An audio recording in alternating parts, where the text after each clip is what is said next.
This is your AEW Dynamite Review Sound Off Extra edition for March 18, 2020. I am the Solomonster, Dynamite tonight from Daly's Place in Jacksonville, Florida.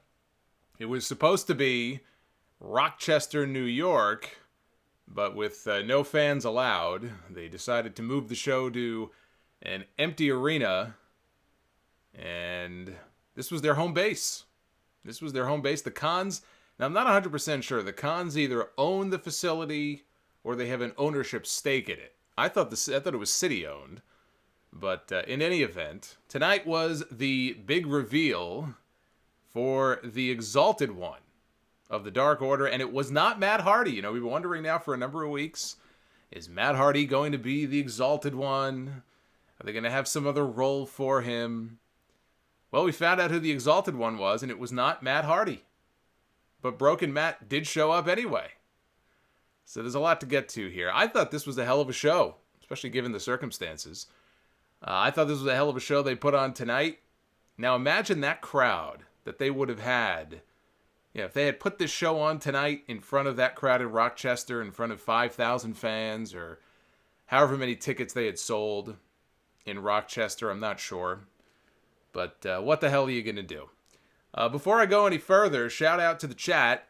Hopefully you guys can hear me loud and clear here. We are live on YouTube. So let me know in the chat if you can hear me A-OK. And most of all, how are you guys all doing? That's really my main question. It's been a crazy week. The world was a very different place the last time I went live on YouTube for last week's Dynamite show. Sure feels like it. A lot has changed in a week. It's incredible how quickly things can change. And I hope that everybody listening is doing okay. Hopefully everybody listening is healthy. And one of the constants that I hope to keep up, you know, with everyone's routine are these live streams. So as long as AEW continues to go live every Wednesday, and if you pay attention to the language they were using at the end of the show tonight, it doesn't seem like they're even 100% sure if they're going to be going live next week. Then it didn't say next week's Dynamite. I don't know how many of you picked up on that. They said on the next episode of Dynamite because things are changing so quickly. Who the hell even knows if they'll be live on TNT next week? But so long as AEW is, I'll be here with you live each and every Wednesday, just as normal, as I look at a very obscene Evolution Super Chat there on my screen. Look at Batista. There's a visual for you. Howie Mandela. Holy shit. Poll is open on Twitter at Solomonster. You can vote thumbs up, thumbs down on the show tonight. Let me know what you thought. Of course, you can always smash that thumbs up button, which always helps the video out here on YouTube. So if you do hit the thumbs up, I thank you. And as you're already seeing, Super Chats are open, and they will be mentioned here on the air. Disappointed Solomonster, still $5. The poll donation for $10, Freaky Jeff Hardy for 20 and up, and all the other random ones you're going to see here throughout the stream. Let's get some early thank yous in here before we get going. Strong Phoenix, thank you for the Super Chat. The Game DX15 with the $5 Super Chat. Tyler Kuhn Williams, Howie Mandela, Strong Phoenix again, and the H Dubs. I don't even know if I'm pronouncing that right, but thank you for the Super Chat. And Jose Inoue, thank you for the $5. He thought it was a great show. I did too. Now the show opened. I was very curious how they were going to open the show tonight. And it was a darkened building, not a lot of lighting. Cody was in the middle of the ring, and he was encouraging everybody. He was talking about paying attention to the news and paying attention to science. And then he said the one thing we can't do is not, live in fear. Then he went into storyline mode. And he talked about the importance of the Elite working together tonight. Tonight was the big night. It was going to be the Elite against the Inner Circle, with the winners getting the man advantage in their version of what is War Games, which is, I assume, scheduled for next week. But again, who knows? Talked about Matt Jackson, Kenny Omega. They came out. They pledged their allegiance in spite of whatever differences they may be having of late. And the only question really was regarding Hangman Page. Would Hangman Page join them? Was he going to be on the same page? No pun intended. I didn't plan that. Cody said he's been putting Hangman Page over for the longest time. He's tired of it. He thinks he's the best wrestler in the Elite. Finally, Hangman comes out onto the stage. He's got a beer in his hand. And they asked him, are you going to stand with us? Are you going to stand with the Elite tonight? Are you going to stand with the Elite at Blood and Guts? And he kind of nodded. He didn't really say anything. And then he just turned around and he walked out. And so Kenny Omega got on the mic and he called for the pyro. He called for them to turn up the lights. So we had a big pyro. Yeah, this is something that WWE can't do at the Performance Center. They can't have a big pyro celebration or it'll break the fire code. So they had the big pyro thing. They turned the lights up and the music. We had Brandy Rhodes handling the ring announcing duties tonight as she did in WWE. What was her name in WWE? Was it Eden? Eden Styles, I believe, was the name that she used during her ring announcer days in WWE. She was a backstage interviewer as well. Now, what's funny about this, so she's doing the ring announcing because Justin Roberts was not able to travel to the show. And on the screen, where they have a little chyron, little description above the person's name, it says, said she would never ring announce ever again. Oops. Well, here she is ring announcing tonight. Jim Ross, Excalibur, and Taz, they handled the announcing. Tony Schiavone was on interview duty tonight throughout the show. In fact, his first interview was at ringside with MJF. MJF is not wrestling. He said he was here to observe. He was here to watch the action. And Sean Spears was sitting in the crowd. Apparently, the gimmick all night was that MJF and Spears, they were gambling. They were betting on the matches. They were pulling a Pete Rose. Here on this episode of Dynamite, Wardlow was sitting behind them. Tully Blanchard was sitting behind them. And one of the things I liked about the show tonight, and I actually think this is something WWE, if they insist on doing these empty arena shows at the PC going forward, as they're going to do again on Friday with SmackDown, and apparently for WrestleMania, which I'm going to have news on later on here when I'm done with the Dynamite review, some big WrestleMania news breaking tonight. But if WWE insists on doing these empty building shows at the PC, they should take notice of what AEW did tonight, which was they had wrestlers, not a lot, but they had a few wrestlers, some heels, some baby faces, in the audience, cheering, chanting, booing, just making some general noise, white noise in the background. And I thought it helped, just having that little bit of noise. Especially I noticed it during the main event. Really did help, I think, just add something. Now, WWE did do something similar with Asuka. Asuka on Monday night, she was screaming and ranting and raving in Japanese. It was entertaining. But the key is that it was constant noise that she was making. Now, you can't have Asuka out there doing that for every match. But I think it's something they're going to have to do going forward. I have a feeling they'll do the same thing with Gronkowski at WrestleMania. But I'll get into that later. But Joey Janela was out there, Sonny Kiss. They had a few others in the crowd on the opposite side of the ring. Colt Cabana was out there. He was scouting. So we opened with the Best Friends against the Lucha Bros, Pentagon and Phoenix. Let me just play some catch-up here on the Super Chats. I can't tell you how much I appreciate this. Given everything going on and everything, we got all this Super Chat action going on here. So I got to show some love. Ryan W., thank you very much. He says, this is Solomonster's toilet paper fund. Well, I will say, I checked. I've got 8 rolls left. And it's a weird thing because people are freaking out. I don't get this whole toilet paper thing. I guess it started in Australia and then it kind of migrated here to the U.S. And, of course, people are buying up toilet paper left and right. I've got 8 rolls. There's 2 people in this apartment, myself and my brother. So there's 2 people here. I don't know how long those 8 rolls will last. I mean, I can only hold it in so much. But when I start running low, things are going to get desperate. I'm going to have to start improvising. If you buy some sandpaper. I imagine that wouldn't feel too good. But yes, this is Solomonster's TP Fund. Hoovy186, thank you for the $5. Jacob Donnelly with the $10 Russo on a pole. He said AEW killed it tonight. And a great idea having the roster around the ring with great debuts. Gavin Amy, thank you for the super chat. And Ken Sampson with the $10. Says, thank you for doing these streams. Well, like I said, I'm going to keep doing them, guys. This is not normal. Everything that's going on right now is not normal. So you got to keep doing something that's normal. And these streams are a part of that. So we had the Lucha Bros against the Best Friends. Orange Cassidy, my doppelganger, joined the announce team for the match. He had a lot to say.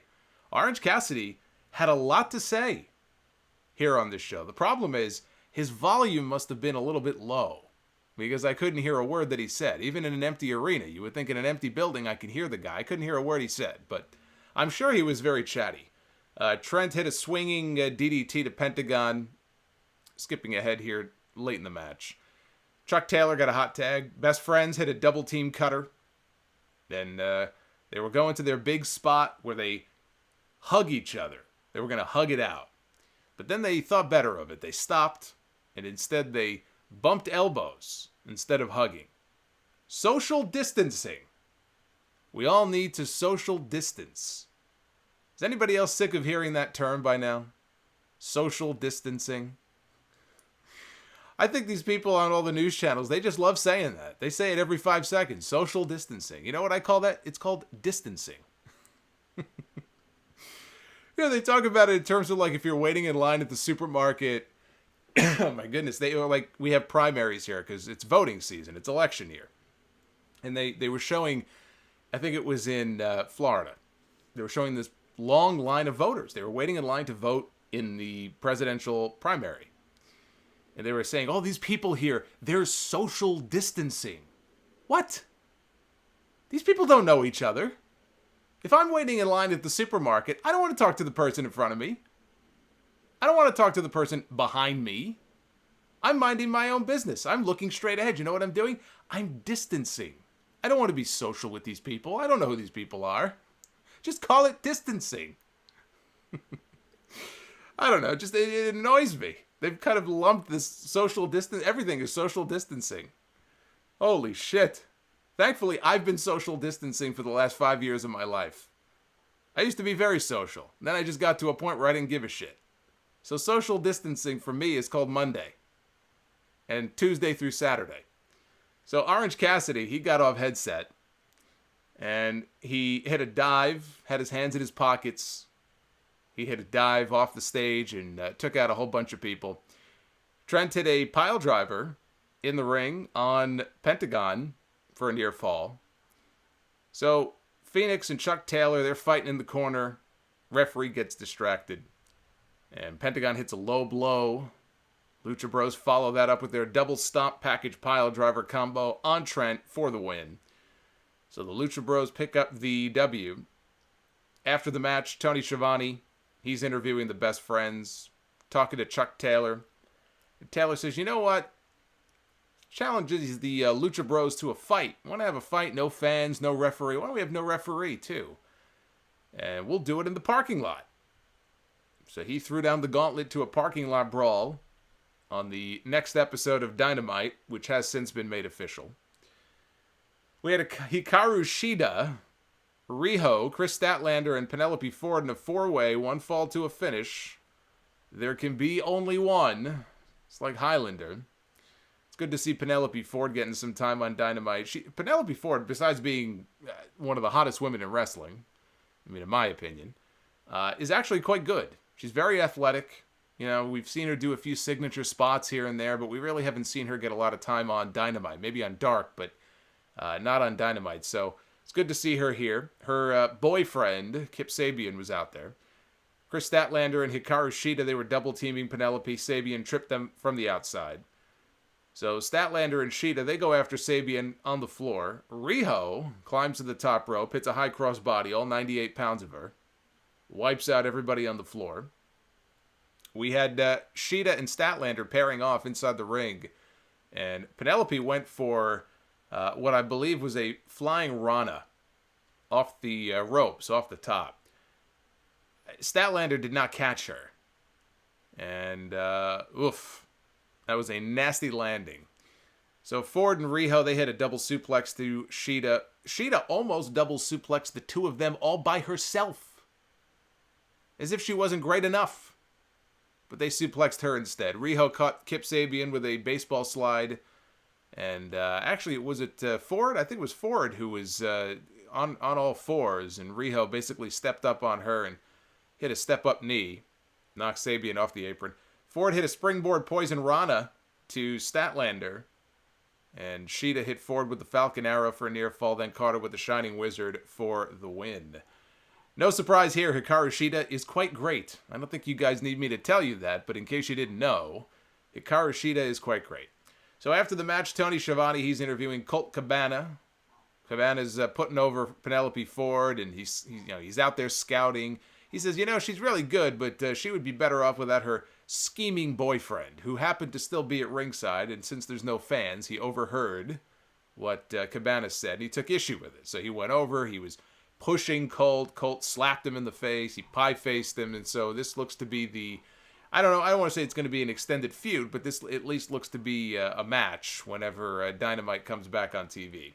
So earlier in the day, Tony Schiavone, boy, this guy was all over the place on this show. He was the interview maestro here on Dynamite tonight. Earlier in the day, he was out in the parking lot. He caught Jon Moxley, the AEW champion.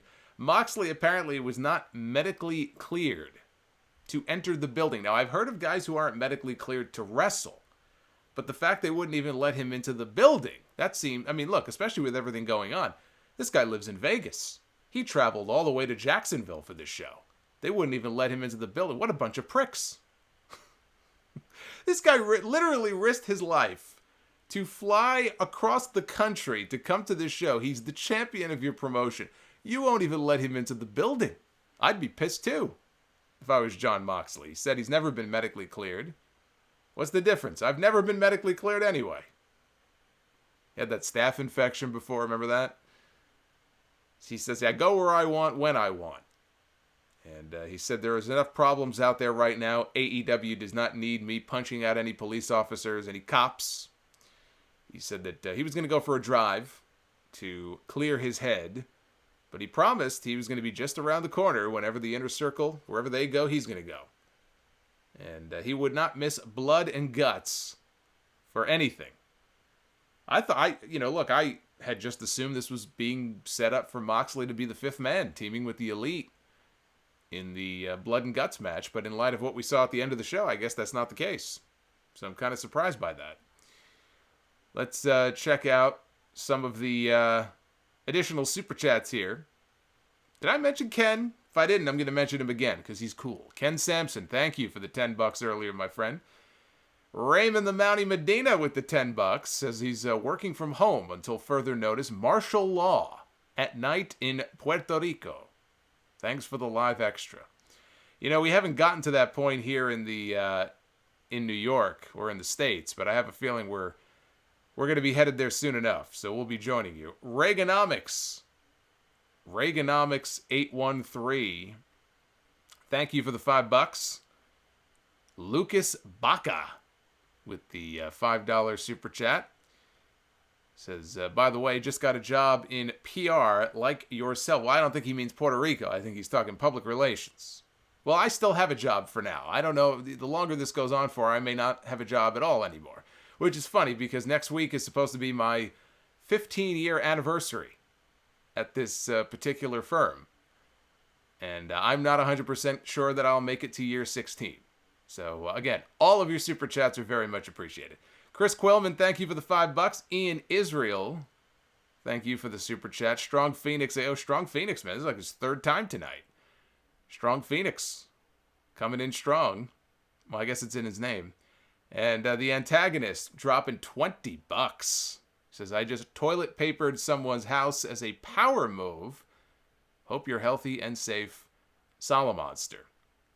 Well, I'll guarantee you that if you toilet papered somebody's house, you've already had at least 5 people out there trying to collect all of the toilet paper that you left around that person's. And in fact, I would do it myself if I wasn't live streaming here on YouTube.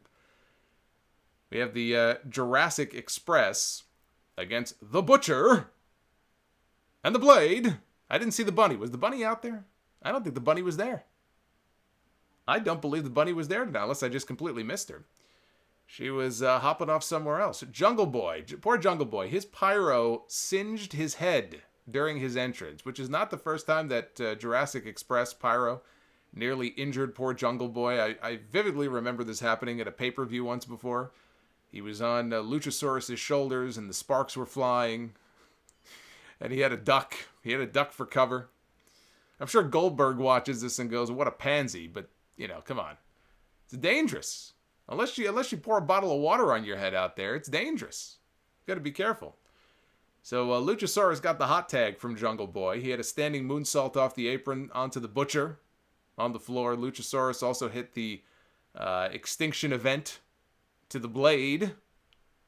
And Butcher and Blade hit a combo Magic Killer Black Hole Slam combo for a near fall. So MJF, I mentioned him, he's outside. And MJF is the one in storyline who brought the Butcher and the Blade into AEW. So not only is he rooting for them, he's also giving them some advice. And he tells them that he's calling for them to go for their finish.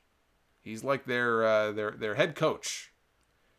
And as this distracts them, Jungle Boy sends Butcher outside. Jurassic Express hit their finish on the Blade. And the Luchasaurus scores the pin. And on commentary, Excalibur was pushing the fact that MJF had cost the Butcher and the Blade their match. So I don't know if that's leading anywhere. I mean, they're not really together. It's not like they're a formal stable. So I don't know that it really means anything, but I guess we'll see. And that brings us to the Dark Order. Evil Uno, Stu Grayson, out to the ring for a promo. Evil Uno is doing all the talking. He's telling the production team to focus on his eyes. As he spoke to the people at home, he said that he's promised the Exalted One now for quite some time. The Exalted One is near, he said. And as he's chattering on and on, Chris Daniels, Frankie Kazarian of SCU, they come out. Chris Daniels is tired of hearing his bullshit. Tells him to basically just shut up already. He says, there is no Exalted One, you're full of shit. It's just Uno and Grayson. All of a sudden, he's interrupted by some music, and a video promo pops up from the Exalted One himself. Now, at first, his voice was still being digitally distorted, so you couldn't really hear who it was. And then gradually, the distortion goes away, and you just hear the person's voice. And that person is dressed in a hooded robe.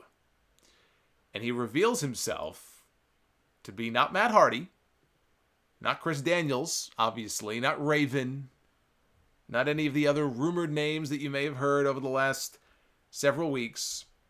Reveals himself to be Brodie Lee, the former Luke Harper who has in fact officially arrived in All Elite Wrestling. And the money line here in this video, the money line here in this promo, as he is addressing SCU, as he is addressing Christopher Daniels, he says, Mr. Daniels, you are not the first out-of-touch old man to not believe in me, but you will damn sure be the last. And I popped. I thought that was a great line. I thought that was great. And he could cut a promo, too. He did a pretty good job here. Now, maybe he can't cut a promo in a southern accent, but I don't think AEW will hold it against him, unlike certain other people. So after he introduced himself, lights went off inside the arena. When they came back on, Brodie Lee was in the ring with the rest of the Dark Order, and he hit Daniels with a big boot and hit him with a discus lariat. Stan Hansen would be proud. They posed in the ring together, and they left. And so it is official that Brodie Lee is the Exalted One. He is the leader of the Dark Order, and I gotta say, I feel bad for him. At least a little bit. This would have been a great reveal in his hometown. They obviously planned this out for quite some time. They clearly planned this out for a while. Rochester, New York is his hometown. So they were saving him for March 18th in Rochester, and this was going to be the big reveal. He was going to get a big reaction, and then the world went to shit. Who could have predicted that the world would go to shit? Now, it probably would have gotten a babyface reaction. So in a way, this may have worked out better, right? I mean, they're a heel faction. You don't necessarily want him to get a babyface reaction. But for him, on some level, he's got to be, oh man, come on. It could have been my hometown. My family could have been there. I know he's got a kid. Maybe his kid could have been there. So I do feel bad. But what the hell are you going to do? Let me actually tackle some more Super Chats before we move on. Before I forget here. We only have, we have two more. Jose Inoue with the $5. Thank you. And Jared M. with the $50 Super Chat. A 50 spot from Jared here during the live stream. That's Jared Mosterio, whose father's real name is Ray. Father's name is Ray Mysterio. I love that. I absolutely love that. That's awesome. Thank you, Jared. I appreciate it. Tony Schiavone, he is attempting to interview Murder Hawk. They're calling him Murder Hawk Lance Archer. He is with Jake the Snake Roberts. Jake, though, cuts him off. He's going to do the talking for him. And Jake says... Now, I thought Jake... Now, this was not as good as Jake's first promo. When Jake came out on Dynamite a few weeks ago and, cut that promo on Cody, I thought it was great. This was not as good as that promo, but what made this work was the fact that it was an empty building. And Jake speaks very... he's got that raspy voice. He speaks very low. So doing it in an empty building like this, I thought actually worked on some level. But he's saying, he feels disrespected that Cody didn't answer him properly. It's like he's spitting in his face. And, he comes out, he hears Cody come out on the show, and he and his friends are bitching. He says, but look at us. He says, Cody, it's time. It's time to stand up and meet the man. Says it's personal now, and they are going to get Cody's attention. And with that, they walk off. And what they did after this, they cut to a pre-tape. They cut to a video, a vignette, that was filmed out in the woods somewhere. There's a ring. It's like backyard wrestling. They have a midget in the ring, and he's doing the introductions on the mic, and all these losers are circled around the ring. And all of a sudden, here comes Jake Roberts and Lance Archer walking through the woods, walking towards the ring. You know what this reminded me of? This reminded me of Zeus from No Holds Barred. They put the challenge out, and Zeus went into the ring, and anybody who wanted to try to win, however much money it was, could come on down and try to beat Zeus, and he just killed dudes left and right. That's basically what this was. Archer got into the ring. He destroyed every single one of these losers who attempted to come into the ring and do anything to him. And the way this was shot, and the whole time Jake is sitting in a chair. He's smoking. He's observing. After all the bodies are just laid out everywhere, Jake is clapping. They go to leave. Some other dude comes over. Archer destroys him, slams him repeatedly on a car hood, leaves him for dead. I thought this was great. I loved this. This was much better than even the promo that Jake did. I thought this video was very effective. And no, by the way, in the Chad Jordan, that was not Hornswoggle. Hornswoggle is not the only little person in the world. There are more than just one. There's at least the guy from Game of Thrones, right? There's at least two. But no, it was not Hornswoggle. But I love this video. I thought it was great. I love it when they do features like this. And then it was time for the main event. Oh, and by the way, I forgot to mention. So, one other little detail from this video. As he's killing dudes, as Archer is killing dudes and they're out in the middle of the woods, it was on like a wall or something. There's a picture of Cody. And it's got the name Caesar written across. It looked like it was written in blood. So just one of those little details that they slipped in there that I thought was worth mentioning. Main event was Santana, Ortiz, and Jake Hager of the Inner Circle against Cody, Matt Jackson. And according to the Chiron on the screen, Adam Handswash Page, representing the Elite. Wash your damn hands. For the greater good. Wash your damn hands, people. So the main event to determine which team gets the man advantage in the blood and guts match on the next episode of Dynamite, whenever that may be. Be it next week, or who knows. Could be 6 months from now. The way things are headed, I think they may shut everything down. So they said that Kenny Omega, who still had a cast on his hand from that broken pinky finger he suffered at the Revolution, that incredible tag team championship match at Revolution. He was out there. They say he'll be cleared by this weekend to return to action, so he'll be good to go for next week if, in fact, the Blood and Guts match takes place next week. They showed, this was completely random here, they showed Billy Gunn watching in the crowd with his son Austin. Now, Billy Gunn is an agent. He works behind the scenes in AEW. I don't know if Austin Gunn is officially signed with them or not. His son, by the way, if you've never seen him before, is a dead ringer, albeit much younger, but a dead ringer for his dad. I had the chance to interview the both of them, actually, at WrestleCon a few years ago in Orlando. I was actually interviewing Billy Gunn, who was cool as could be. Actually, one of the more fun interviews I did, even though he was kind of healing on me there at the beginning of the interview. But his son came over. So we called him over, and I was talking to him and his son. His son is a dead red. You look at his son, you could tell the gene pool that he comes from. And his son, I've seen him wrestle a little bit. He's still very young. Is very athletic. So again, I don't know if he's officially signed with AEW or not. It was just very random that they would have cut to them here. But anyway, Chris Jericho was there. He didn't wrestle, but he got an entrance. And he came out. And as he's coming out to Judas, Sammy Guevara. All right, I got a lot of people in the chat telling me that Austin Gunn is signed. So he must be signed, obviously. Look, if they put him on TV, then yes, he must be signed.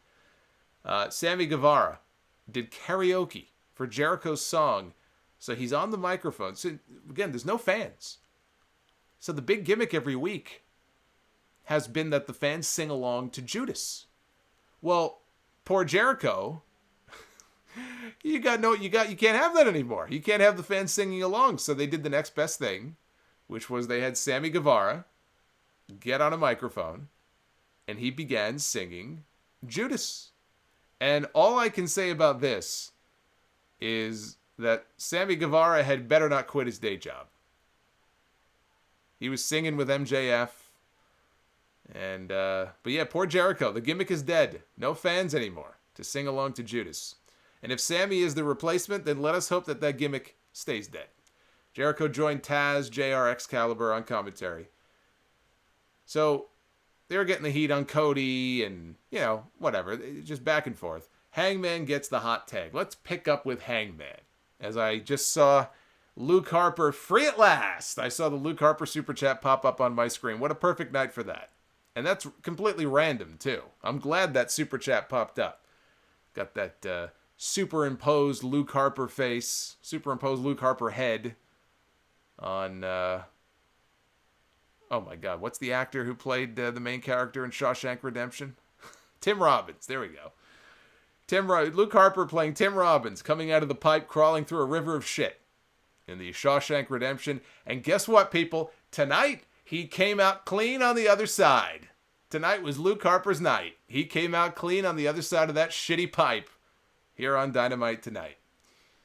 So, anyway, here in the main event, we had Hangman Page, who got the hot tag. He's running wild.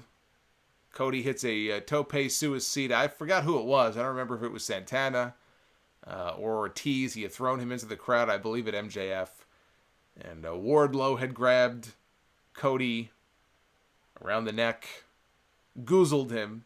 Arn Anderson then comes out of nowhere. He hits Wardlow with his notebook. And Wardlow just stares at him. Wardlow totally no-sold it. I don't even know why Arn Anderson had to be there, to be honest with you. This really just seemed like a dangerous waste, given everything that's going on. Like, Tully Blanchard is just kind of sitting in the crowd, behind MJF and Sean Spears, observing, watching. Arn Anderson is there. These guys are in their 50s, 60s. Should they really be out and about?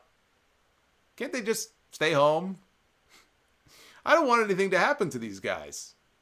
I don't think they really had to be there. But anyway, we had a double team effort. Matt Jackson and Hangman Page actually worked on the same page. Again, no pun intended. They worked together for about 10 seconds.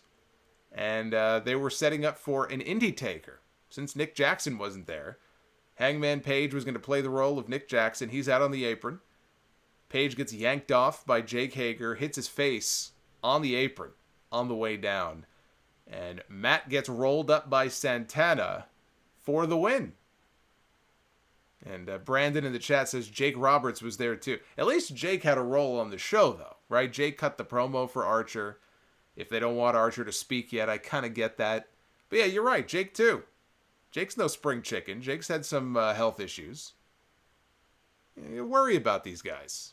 They have enough problems. They don't need this stuff. I can't say it because YouTube will immediately demonetize any video where you actually say the word. So I'm steering clear of that. We'll talk about it like the plague here. We'll talk about you know what. I don't want Jake or Arn or any of these guys to have any problems. So Hangman gets yanked off the apron. Matt Jackson gets rolled up and Santana gets the pin. So the heels get the man advantage in the blood and guts match. Look, the fact is, when you're dealing with a War Games match, the heels should always have the man advantage. I said this years ago when they brought War Games back with NXT.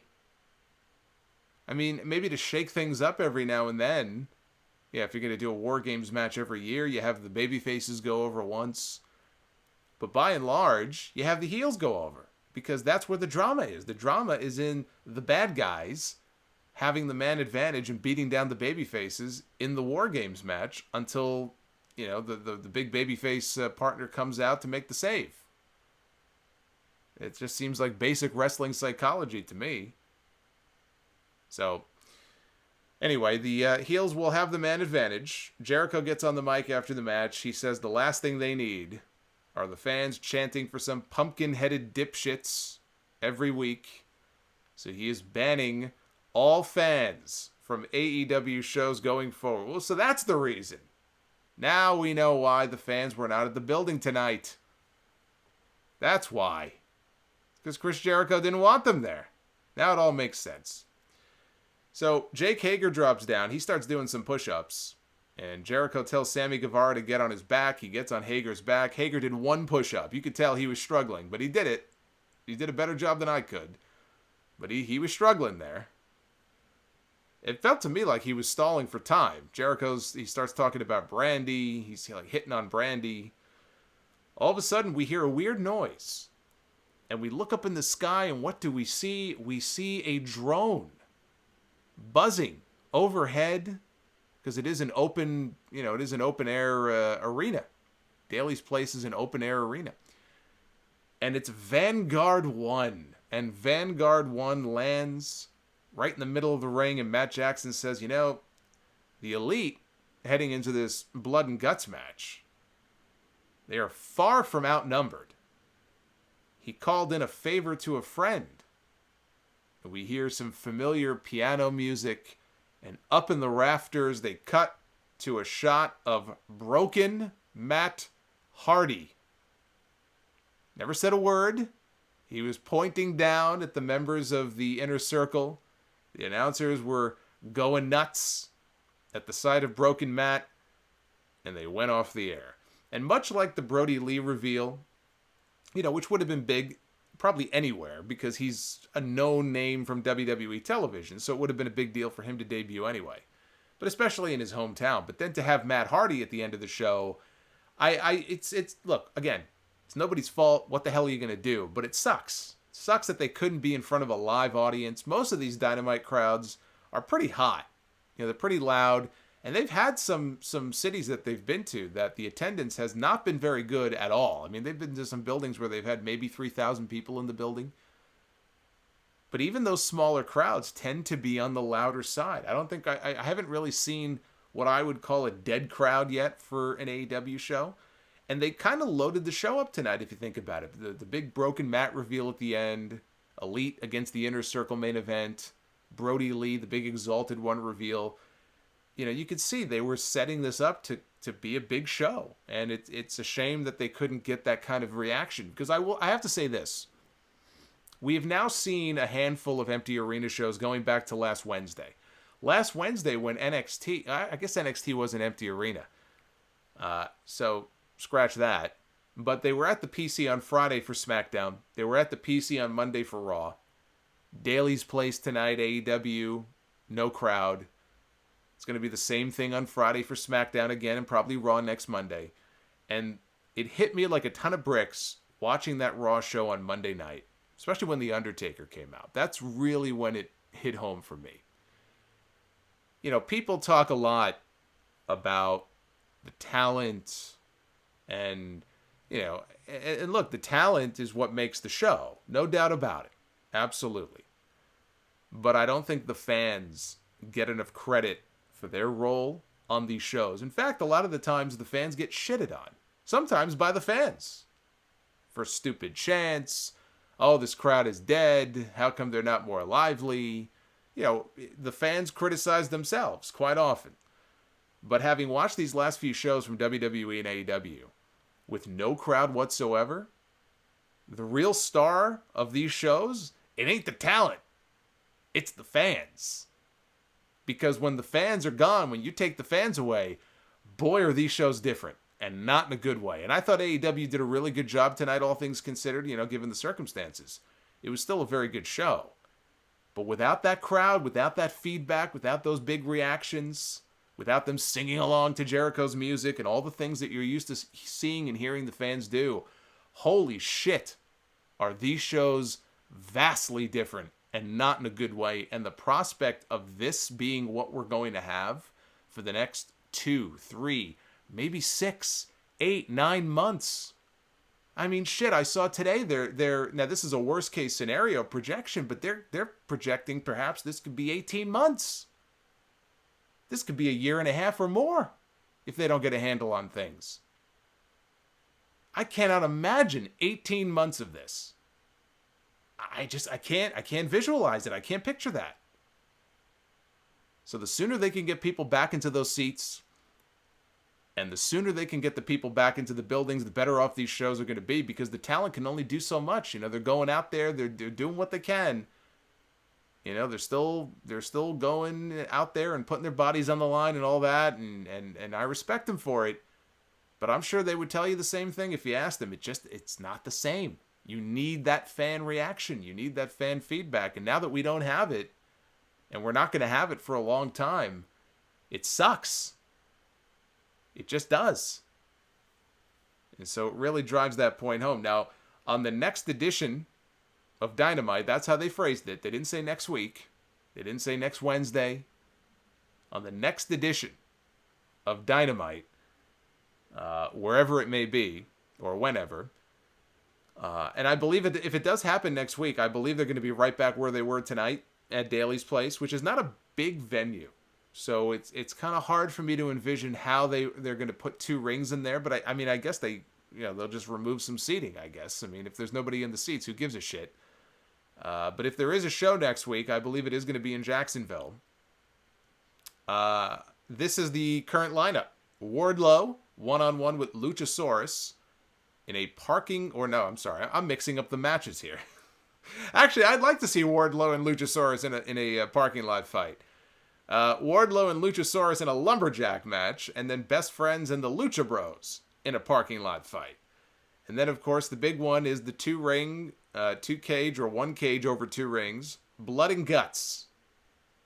The War Games match, submission or surrender only.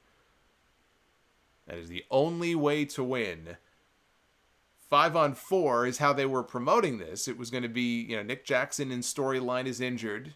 In reality, he's at home with his wife, who either just had a baby or is going to have a baby any day now.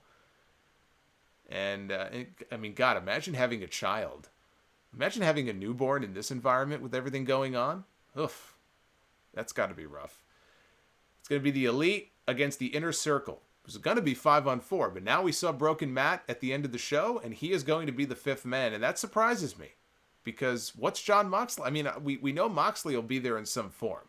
He'll be involved in the finish. Maybe he'll come out after the match. As far as I know, he's not hurt. I just assumed he would take that 5th spot. Maybe they could even build some tension between him and Kenny Omega, given their history together. He is the champion, after all. If there's any surprise to me, it's that they didn't include him in this match. I find that kind of surprising. But it'll be Broken Matt joining the Elite for the Blood and Guts match. So We'll see if the show takes place next week. If it does, I will be back here with you live on YouTube, same time, a little after 10 p.m. Eastern, right here on the YouTube channel. I'm not going anywhere. I'm going to be right here. In fact, as time goes on, if there is, we don't know how much wrestling we're even going to have in the next few months. I'm hoping soon to start doing some Q&A live streams. So keep sending in those questions. The email address, thesolomonster@gmail.com. Hopefully I'll get another video Q&A up on the channel very soon, but maybe I'll just go live on some days with some completely unannounced, random live Q&A streams on the channel if people are interested in that. If you're not, I won't do it, but if you are, that could be an idea going forward. We'll have to spice up some of the content here, since we don't know what's going to happen from one week to the next anymore. Let's check the Twitter poll results real quick here.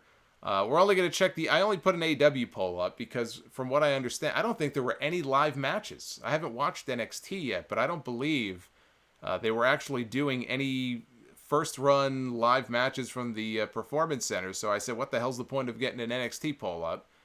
It was tonight's basically a freebie night for AEW. Wow, there you see it. Over 2,000 votes in already. Almost 91% thumbs up. 9% thumbs down.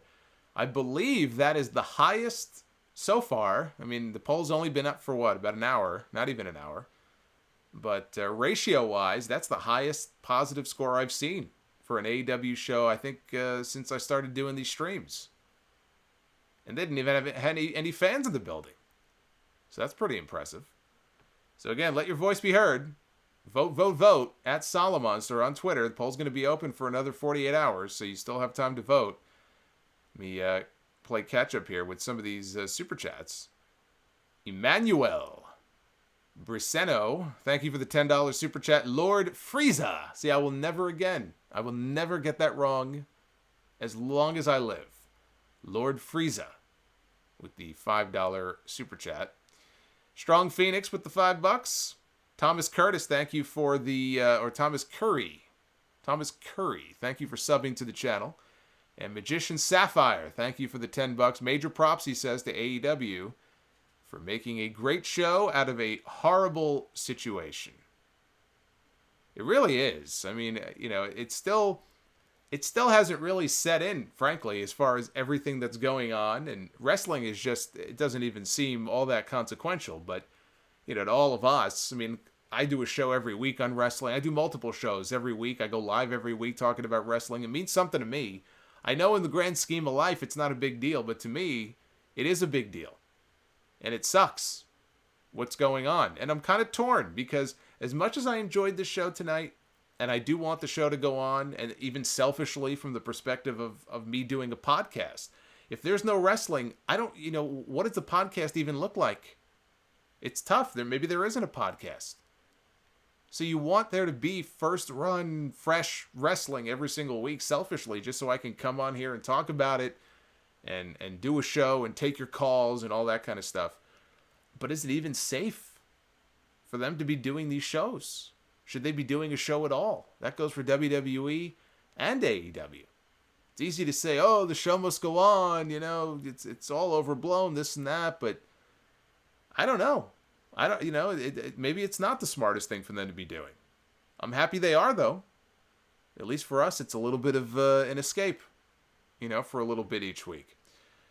Now, before we get to the call, and I'm going to get to your calls in a little bit, but there is other news that broke a little before Dynamite went on the air tonight on WWE.com. So this comes straight from the source. This is not a rumor. This is not an unconfirmed report. WWE has announced that for the very first time, not only will WrestleMania be held in front of an empty crowd at the Performance Center in Orlando, it is going to be broken up over the course of 2 nights, much the way that New Japan did with Wrestle Kingdom for the very first time this year. Back in January, we got our very first dual night of Wrestle Kingdom, first time that they've ever done that before.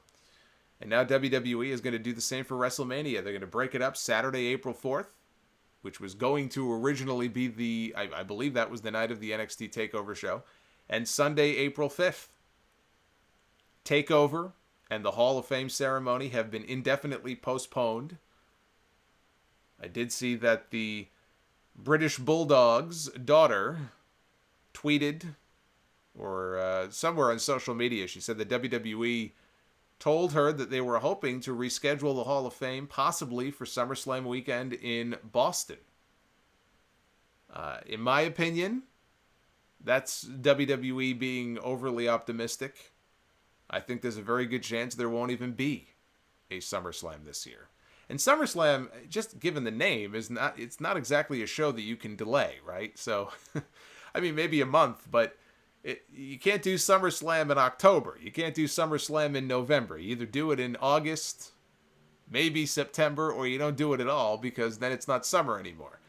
So I'm not even convinced there's going to be a SummerSlam. But Jushin Thunder Liger, when he commented, and it was finally announced this week, that he is the latest and possibly the final inductee to be announced for the 2020 class. And he was interviewed in Japan by the media there. And he said that he really is hoping, even if they have to postpone it or delay it, he really would like to be there in person. As you can imagine, this is probably for him, this is a huge honor for him to be recognized by a company where, he's only made one appearance. I mean, he did technically wrestle for WWE, kind of, technically, in 1990. There was that joint show that Vince McMahon did with some of the Japanese promotions overseas, but he had that one appearance at the NXT TakeOver show in Brooklyn back in 2015, and that was it. And here they are, they're going to honor him, they're going to put him in the Hall of Fame. So for him, I'm sure it really is a big deal, and he'd like to be there, and he probably would like to give a speech. So he's hoping that they'll just push it back, and he'll be able to be there in person for it. So the best thing they could do is just wait until things get back to normal, whenever that may be, and just give everybody a chance to give their own speech. Now, Davey Boy can't give his own speech. That'd be a hell of a magic trick if he could do that.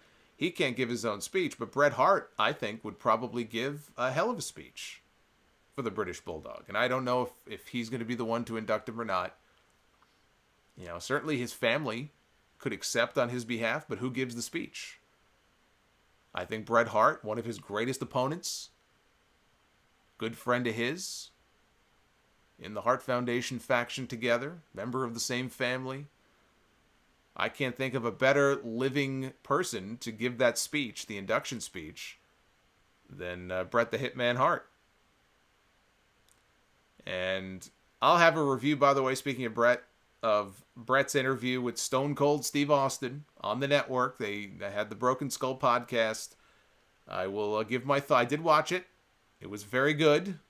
I will give my thoughts on that on Sunday on the main podcast, episode 644. Now, as far as a 2-day WrestleMania is concerned, and look, this thing could still end up being postponed. I don't care what kind of announcements they make. It's going to be 2 days. It's going to be at the PC. WrestleMania could still be postponed. Things are changing every day. You have new orders coming out and new mandates from the governor, and it just, everything is changing so quickly. And I see some people in the chat have mentioned Madison Square Garden. I know there has been talk. I don't know where this is coming from. I don't know if it's from a reliable source or not. I've just seen people talking about it. There's been chatter about WrestleMania possibly moving to Madison Square Garden, maybe in June 7th seems to be the date that's pegged. I would be stunned if MSG was open by June. I would be stunned if anything was reopened by June. So when I hear Madison Square Garden in June, that's just wishful thinking. That is an eternally optimistic point of view. I do not see that happening. I don't know where that's coming from. I think it's bullshit. Maybe WWE would like to do that. If I had to put money down on this, and I'm not a betting guy, but if I had to put money down, that ain't happening.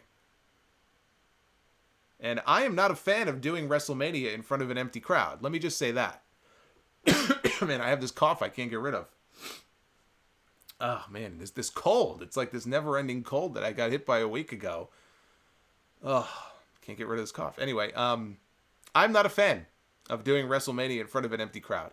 I don't like it at all, but, and I said this on Twitter yesterday, they have no good options available to them without having an end date to everything that's going on. All of this craziness and all of this madness. They don't know when this is all going to be over and everything's going to be reopened.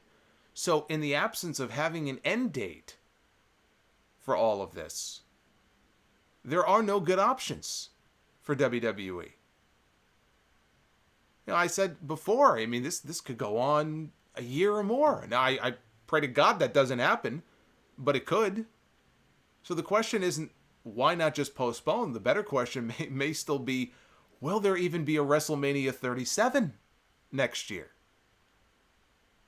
So they were in a no-win position. I'm not going to come at WWE with, a pitchfork and torches and call for them to be tarred and feathered. I'm not going to do that. I criticize them for a lot of things. I'm not happy with this decision, but I'm not going to come at them for this. They were put in an impossible position. I do not envy them. I am so glad that I don't have to be part of those phone calls and those conversations and those meetings. I would be pulling my hair out. They're trying to make the best of a shitty situation. Ryan Satin says that there are going to be multiple locations where content is filmed over the course of both nights. Now, I would assume that's to get around the whole recommendation of no more than 50 people in any one place at any given time. Although I thought they had amended that down to 10 people and not 50. Right now, it's just a recommendation. It's not a mandate. So maybe this is their way of cutting down on the number of people that are congregated in any one place by having multiple locations. To me, when I hear that, that makes things more interesting. Because you could potentially film, for example, let's say we now know there's going to be a last man standing match between Edge and Randy Orton. In theory, why have it in the ring? This is a blood feud. There's a grudge match. Last man standing. It's basically like a street fight. Why not have them start out in a back alley somewhere? Remember the match that Roddy Piper and Goldust had at WrestleMania 12? Hell, I mean, if ever there was a feud that was tailor-made for a match like that, it's Edge and Randy Orton. Let them start in a back alley somewhere. Now, I know Best Friends and Lucha Bros are having a parking lot brawl on Dynamite, on the next Dynamite. There's no reason WWE can't do something similar. They could get creative with these different locations, like a WWE 2K video game. You have the different settings. You can fight in the back. You can fight in these different locations. That could be WrestleMania this year.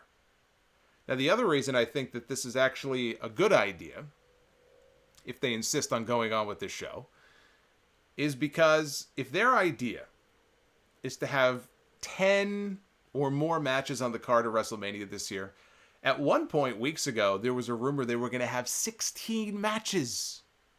16 at WrestleMania. That is obscene. So if their idea is to have 10 or more matches at WrestleMania this year, and I really don't think, given the circumstances, they need to worry about fitting everybody on the card. WrestleMania now no longer has that special feeling. You don't have to worry about fitting every single person on that card. But if they're going to have 10, 12, 14 matches at WrestleMania, 14 matches at the Performance Center in front of no fans, sounds absolutely miserable. That sounds horrible. So at least if they have a few different locations, it changes things up a bit. I just can't imagine sitting there for 4 hours, 5 hours, watching 12, 13, 14 matches in that empty Performance Center that we saw on Monday night. That just sounds like death. Do some of the key matches, a handful of matches, half a dozen maybe, okay, but the full WrestleMania card inside of that Performance Center, come on. You almost have to change it up. Start some of the matches in the back. Start them in the parking lot. Is Full Sail? Well, I guess Full Sail is closed. Maybe they can get Full Sail open. They could start in one of the conference rooms, the classrooms there. Anything, just to change things up a little bit. So I like that idea. So I saw Satin mention that. He didn't really expand on what that meant, but if they are planning on holding it from different locations, I think that's the way to go.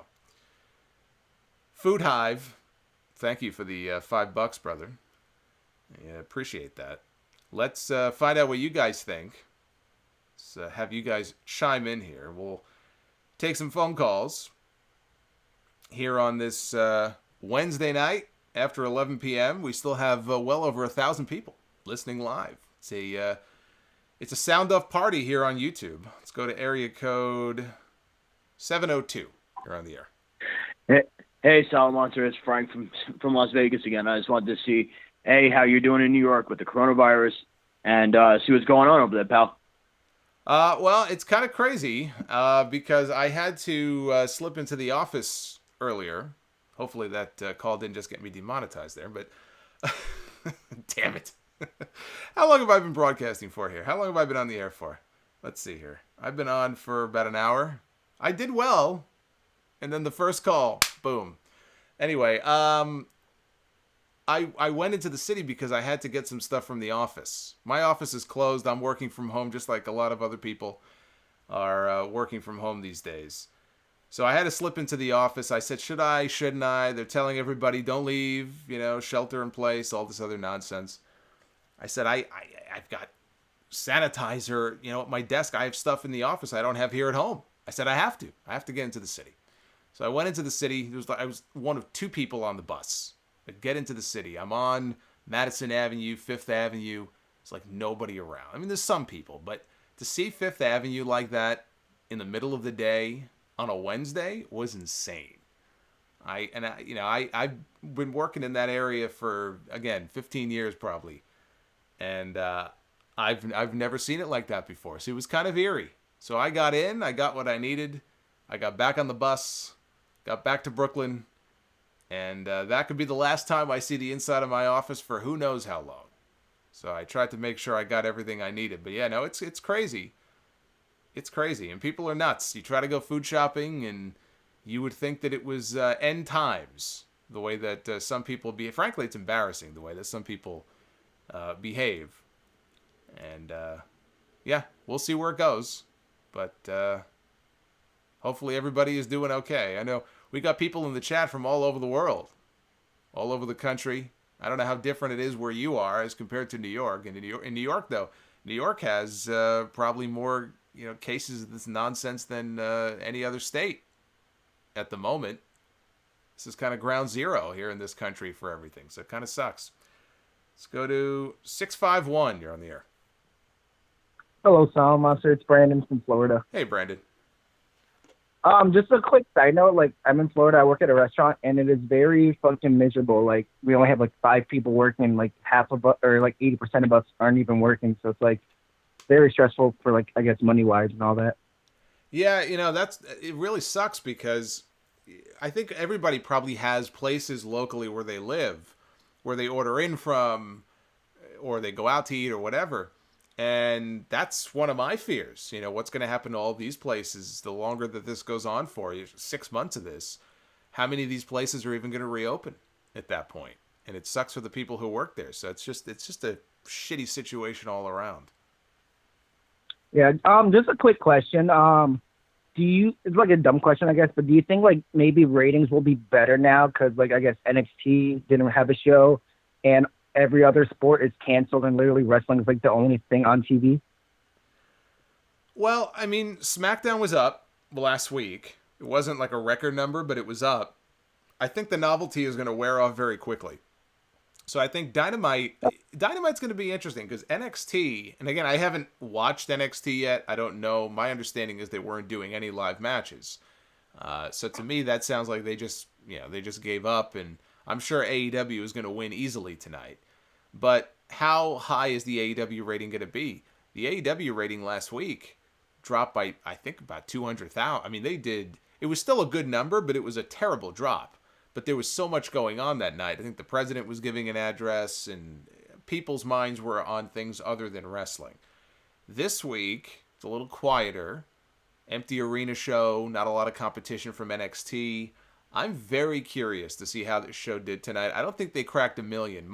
If I had if I had to venture a guess, if I had to make a prediction on what Dynamite did tonight, I would say it's probably, give or take, like in the 800,000 range, if I had to take a guess. So up from last week, but probably not a record number. And I think the longer this goes on for, I think the numbers are going to really suffer. I don't think... Wrestling is not meant to be watched without an audience. And I thought they did a really good job tonight of creating noise in the crowd with some of the other wrestlers who weren't actually working. I think that was smart. I think they should continue to do that. But wrestling needs an audience. They need a crowd. And the longer these shows go on like this, I think they're really going to suffer for it. I really do. No problem. Thank you for the call. Keep doing the hard work, and please get that cough better. We don't want you to get, really sick. Yes, thank you. This is annoying. It's very annoying. It's like this dry cough. It just won't. I don't know. It just won't go away. No fever. Believe me, I've been monitoring that all week. That's fine. I otherwise feel okay. I had a cold. It mostly went away. It's just this friggin' cough is just lingering. I guess I'll have to just self-quarantine, I guess, for the next few weeks. Let's go to 781. 781, you're on the air. Hey, what's up, Jason? This is James. This whole thing is so crazy to even think about. The fact that Dynamite even did a show at all, like, I think that deserves amazing kudos. And they did a hell of a job, like, given the shit circumstances they were in. But, yeah, I had, like, a bunch of wrestling questions, but, like, everybody else is probably worried as hell just as much as I am. But I'm going to try to keep this to wrestling, because at this point I think all of us need an escape from this to a degree. Let's talk wrestling. Yes. So I think even though there was no crowd, I marked the hell out when I saw Brodie Lee, and the way they did it, AEW found a way to introduce, like, they kind of reintroduced Lance Archer, and they debuted Brodie Lee and Broken Matt Hardy. Everybody thought that one of those guys was going to be the Exalted One, and Brodie Lee was like the last person they thought it was, and they did it in such a way where you didn't expect it. And even in these times, I think AEW does a great job in just surprising you. That it's insane to me how good they have been with the string of shows they've had to just surprise their audience with something completely out of left field. Is that a good assessment of what AEW's done, or do you have, like, a different opinion on that? No, I thought it was. I'm going to let you go, but I thought it was a good reveal. I wouldn't say it was a huge surprise. I figured it was either Matt Hardy or Brodie Lee. So to me, it had to be one of the two. I didn't really seriously think it was anybody else. I figured Daniels is just a swerve, and anybody else would have probably just been a disappointment. Once Lance Archer debuted with Jake, we knew it wasn't him. So it really could only be one of two people. It was either going to be Matt or it was going to be Brodie. It turned out to be Brodie. So not a huge surprise, but still a good reveal. And probably a good spot for him, because what it's going to do now, it's going to put the spotlight on him. We've never had the chance to see him leading his own faction, right? He's always been a follower. He was part of the Wyatt family. He was part of a tag team with Rowan. Rowan's on Raw, playing with animatronic spiders. And now we're going to see Luke Harper, Brodie Lee, call him whatever you want. He's going to have the chance here on this show to lead his own faction. And I'm not a big fan of the Dark Order at all. I think they look completely ridiculous. They're good wrestlers. They are good wrestlers. I can't take that away from them, especially Stu Grayson. It's actually very good.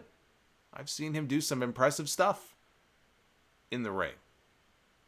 But when I see them out there, and I see Evil Uno out there, the Dark Order, the Exalted One, he looks like something out of, the movie Hostel.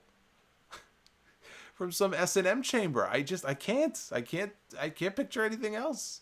He looks completely ridiculous to me. Can Brodie Lee bring some, I don't know, what's the word I'm even looking for? Can he bring some legitimacy to this group? Can he make them a serious threat? Can he get me to take them seriously? I don't know. But at least now we have a leader Tonight was his first promo. I thought he did a good job. And now we're going to get to see if he can lead his own faction. Is he a leader or is he a follower? We're going to find out. This is his big moment. I think that line in that promo was a shoot. I think he's looking to prove to the old man who thought he had no value, because that was the rumor. Vince McMahon just didn't see the appeal. He didn't see any value in Luke Harper. Clearly he didn't see any value in him because he let him go. He didn't really fight for him. He didn't want him to leave and go to AEW, I'm sure, but it's not like he fought for the guy. He did not see any value in Luke Harper. Well, here's his chance to go out and prove that he's got value, that he can draw in some way, that he can contribute, that he can be, maybe not, if not a main eventer, that he can be, a high middle of the card guy.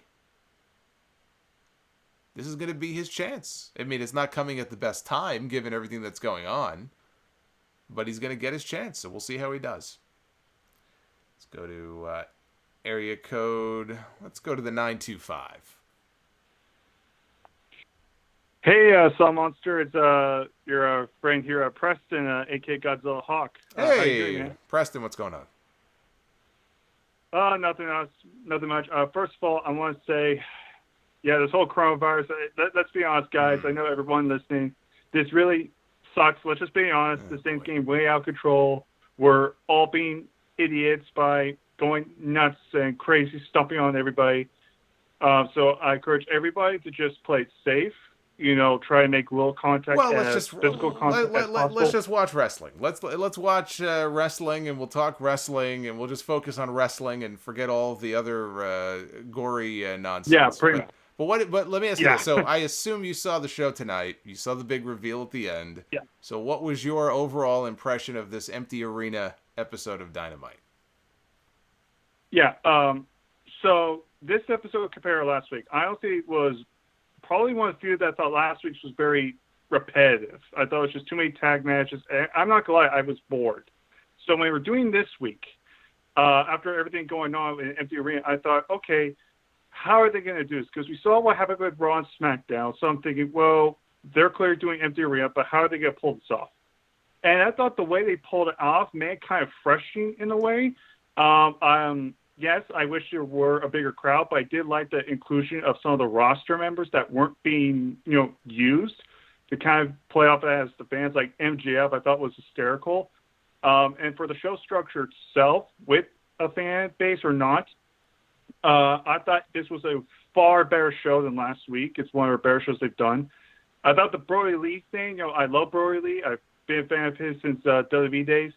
I'm still not 100% sold on him being a leader. I guess I've just been so used to him being kind of like a follower or kind of maybe being a singles guy. So it's going to take some time getting used to. But, Brodie Lee's there is great. Matt Hardy, that was a shocker being part of Blood and Guts. I was on your side. I thought it was going to be either Moxley or maybe even Darby Allin being there. So that's, so that was pretty cool to see. So I thought the match structure, the show itself felt fresh.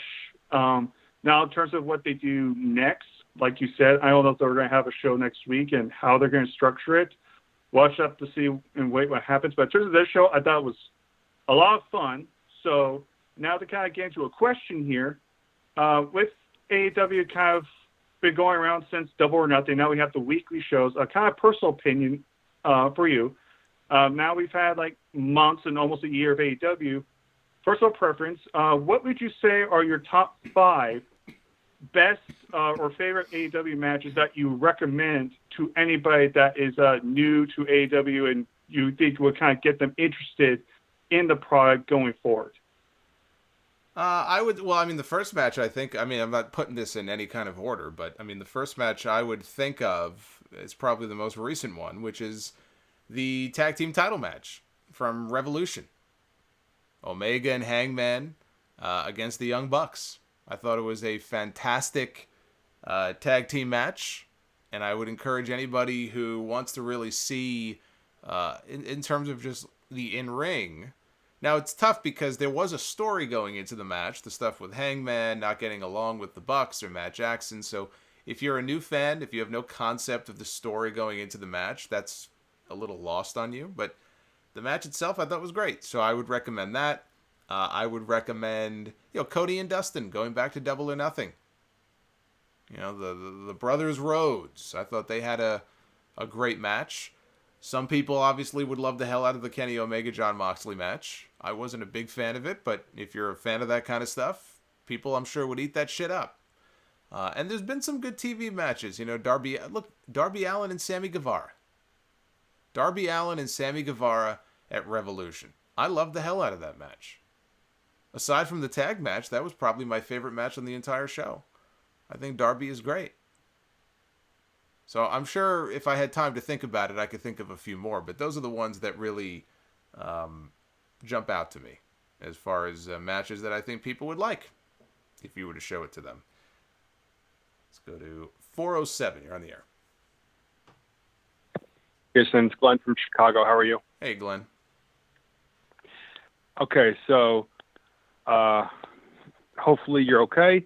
I think you should hold some sort of contest to come up with a code name for this, C word. Yeah.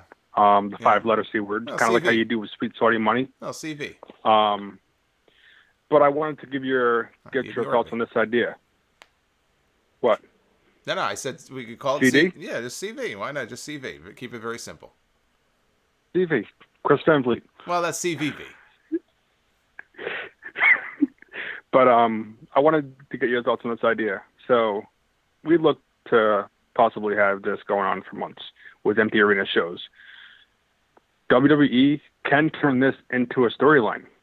After WrestleMania, you could have Vince McMahon come out on Monday Night Raw, and there could be three different options that I've thought about. But one is have Vince McMahon open the show with the microphone in the ring, saying, I've had a phone conference with the President of the United States, because we all know that, they're good friends.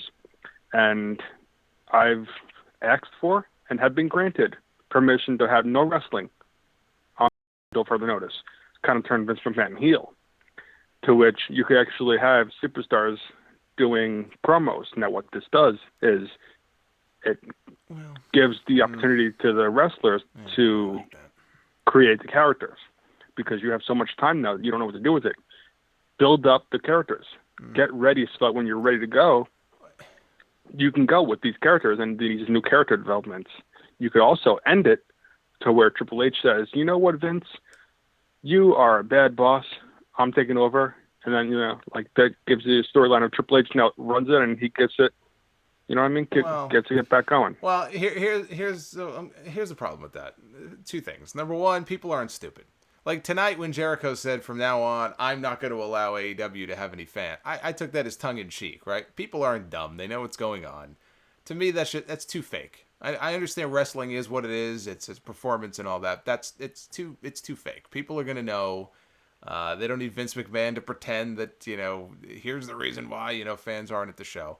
The other reason is I don't need to see Vince McMahon on television. Vince McMahon, by the way, if you have seen him, and I'm sure Vince McMahon works out like a beast, I'm sure he can probably, he can blow me up in the gym. I've seen Vince, I've seen his physique and everything. He's 74, I think he's going to be 75 years old, and I give him all the credit in the world. He's still in great shape. But you look at Vince McMahon in the face, and Vince McMahon looks like something out of The Walking Dead. I don't need to see Vince McMahon on my television screen. I don't need to see Vince McMahon taking up television time. If that were to be their big idea, I'd rather they just close up shop and go into an off season. I don't need to see more Vince McMahon or any of the McMahon family. Stephanie, Shane, I don't need to see them on my TV. That, to me, I get what you're saying. It's an idea. But I don't like the idea of putting the McMahons on television. Look, Triple H. Put Triple H in the commentary booth. I thought Triple H and Michael Cole were very entertaining together.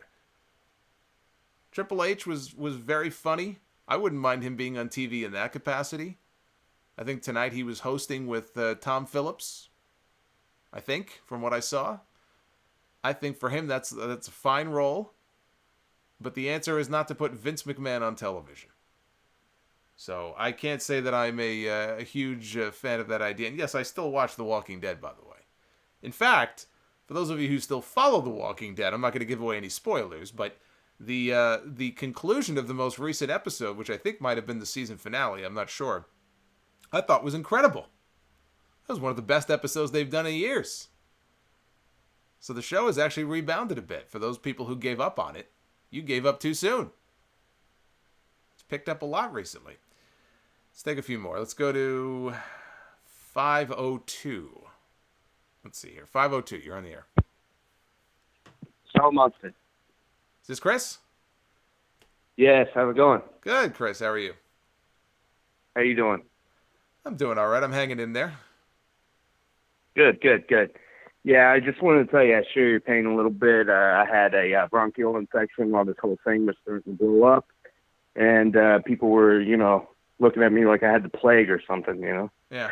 Well, I was on the bus last week. I was on the way home. I was sitting in the back of the bus minding my own business, and I couldn't help it. I had to just, one little cough. I just had to let it out. I coughed into my arm, and there were two people who turned around and looked at me. You would think I was like an axe murderer or something. They turned around, and the way they sneered at me, and I just wanted to say, "What are you looking at? Turn around." I didn't do it, but I wanted badly to say that. No, I'm gonna get a shirt that says, I guess I can't say it, but I'm gonna get a shirt that says I don't have it. Yeah. Oh, I'm sure there'll be people trying to make money off that merch soon enough. All right. Well, I was just when I was watching tonight, on the empty arena stuff, like I gave WWE, I gave SmackDown a shot, I gave Raw a shot. I thought Raw was, I thought there was a missed opportunity there, having Stone Cold there, and I thought for sure, like, they'll do something cool with him and incorporate it into, kind of how they did tonight in AEW.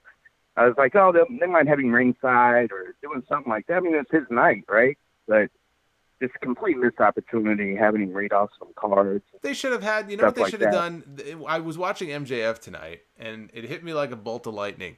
They had Stone Cold on Raw Monday night, and they saved him for the final segment. And look, he was having fun, he was laughing, he was giving stunners to everybody. That's all well and good. But like you said, it was a waste because they could have had him, get wasted. They could have had him in the crowd, popping his IPAs all night long, having a good time, and just, kind of he could do commentary maybe for a match or two. Then he could sit in the crowd, drink beer. They can cut to him every few seconds. He's watching the match. He's cheering the baby faces on. And then build to the end of the show. Maybe the heel, after he loses in the main event, is just fed up of here in Austin. Man, here I go again. He's like getting fed up with Austin, he's talking trash. Austin comes in the ring and then he stuns him. Like, they could have gotten creative with how they used Austin. Instead, they just kind of put him out there for the last 5 minutes of the show. And, he's doing comedy and there's no crowd to play off of. And, I like seeing Austin, but like you said, it was a missed opportunity. They could have had him in the crowd making noise and having fun the whole night. And I thought it kind of hit me too, because I was like, when I was watching, I was like, wow, you could have had Austin, you could have had Kevin Owens with him out there, maybe. He kind of. Well, I don't know. A stunner now, but yeah. He's also a good mouthpiece, Yeah, no, he's great. I think he could have been very entertaining. It's just they flew him out there. And, given the circumstances, I just think they could have done more with him, and it could have added to the show and created a little bit of noise. But, it's in the past. What are you going to do? It's a missed opportunity, and who knows? The next time we're going to see Austin on Raw, it could be another couple of years. He doesn't show up on Raw very often. I feel like he doesn't prostitute himself on that show as much as some of the other legends do. I feel like other legends, they get the first call they get. Oh yeah, sure, I'll be on Raw.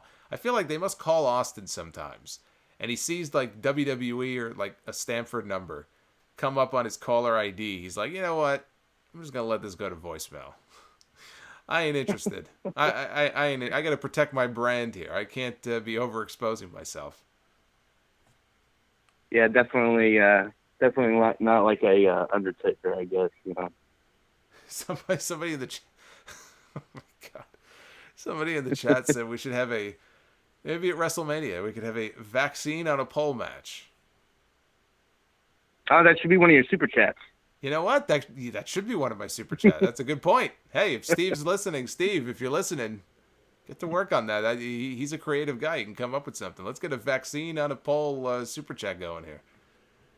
Oh wait, you already have Vince Russo. That's right. Well, this could be the vaccine from Vince Russo. You know, this could be. Oh, there you It's perfect. It's perfect. I love that idea. Yeah, and that's pretty much it. I just when I was watching tonight, I was blown away how it was like night and day. AEW's empty arena compared to WWE. So I'm thinking about WrestleMania and just like, oh my goodness. But part of it also, I think, was and Daly's place is not a huge place, but compared to the Performance Center, it may as well be Giant Stadium. I mean, it was a bigger building. Yeah, they had the big pyro at the beginning. You had people in the crowd. There were certain things that they did here that WWE either couldn't or just didn't do. And hopefully, going forward, they'll learn from this, because I think they could take certain things we saw tonight and do it on their show. Whether it's planting certain people in the crowd, I mean, the people are there. Like, I wouldn't advocate flying people in and risking their health just for them to be white noise in the background. But you're at the Performance Center. You can literally, during the matches, if you look in the background through the glass, you can see people training in the gym while the show is going on. It's not like you don't already have the bodies there. So I don't understand why they didn't do that. Instead, you look out and you see a sea of empty chairs. You know, maybe they should turn down the lights. I don't know. It looks eerie when you see nothing but empty seats. Yeah, it was. I mean, it's like I said, it was like night and day. I mean, and they used MJF like that is like almost. I don't know if there's anything that man can't do. So, yeah. Anything else before I let you go? No, that's it. I just wanted to say, stay safe and keep those hands washed. Oh, I'm washing my hands. I'm 20 seconds. Remember, you got 20 seconds. If you do it 18 seconds, 19 seconds, it doesn't count. It's got to be 20 seconds. Got to be 20. All right. You have a good one. All right, you too. Yeah. Yeah, I've seen on Twitter, people are posting like hand washing videos, like the proper way to wash your hands. And it made me think, like, it reminds you that most people just don't know how to wash their hands. It's like, what the hell? I've been shaking hands with people for so long. And these people don't know what the hell, most people don't know what the hell they're doing. So if there's one good thing that comes out of all this, hopefully people get into the habit of actually keeping good hygiene for a change. Oh my goodness. Actually, I think we got a few more super chats in, so I want to make sure I shout out these fine folks, including Spermy the Butt Hamster. Did I just say that? I guess I did just say that. Spermy the Butt Hamster says Brodie Lee is the Exalted One. He also wasn't half bad with his promo. Who would have known that he could cut a promo? Well, you would never know because WWE never gave him the chance. How the hell are you supposed to know? Thank you, Spermy. Sexual Chocolate with the super chat. I feel like Cody and MJF's feud is not entirely over yet. Yes, that is unresolved. And Myro012004, thank you for the $2. And Greg, shout out to Greg who just subbed to the channel. Film Jenkins in the chat says Solomonster needs to put a video up of him washing his hands. I don't know if that would really do good traffic-wise on YouTube. I don't know. See, if I was going to do a video like that, I'd want to put some cool music to it. But you can't do that on YouTube because they'll just hit you with a copyright strike if you use actual music. Otherwise, I would do it to like Metallica or something. Or actually me, it would be like Hall & Oates or something. You can't even do that. Where's the fun in that? Maybe I'll do it on Twitter. Twitter is the place for that. 607. 607, you're on the air. Hey, Solomonster, it's Chris from Syracuse. Hey, Chris from Syracuse. How you doing? I'm doing pretty good. I just want to say I thought one of the biggest things about AEW tonight was that they put the entranceway like on the hard camera view, which I think you kind of mentioned in the last call, but I believe they could have tightened the shots up on the ring instead of leaving the seats open like on Raw and SmackDown. They kind of did a good job of framing the shot in particular just so you didn't feel lost in empty seats. Yeah, and I think WWE definitely can learn from this. Yeah, that's a good point. I didn't even think about that, but that's true. And usually when they've been to Daly's place a couple of times, I think, what was it, Fight for the Fallen or one of those shows last summer, and then they did another show a few months ago from there, and I think it was different. I think that was configured a little bit differently, where the tunnel was almost like to the side. This time they shot it where you saw the two tunnels, and it was smart, actually. That's a very good point. I assume that was done on purpose, where they didn't want to shoot the empty crowd. You only heard the noise from the wrestlers that were, on either side, but you didn't actually see it. So that's a good point. I thought they did a good job with that. Yeah, like former UFC star Chael Sonnen was mentioning how he actually had a whole video about how Raw was the worst TV he'd ever seen. I saw that. Yes, I saw that. I laughed so hard, but you know what AEW did tonight? Kind of reminded me, like, when you hear the story of, like, Kurt Angle and Lesnar wrestling, like, before the show with all the boys around the ring. They kind of brought that vibe to the TV show, which I also thought helped, with all the there was crew on the side, they didn't just try to pretend like they're doing a show with a fake audience. Yeah.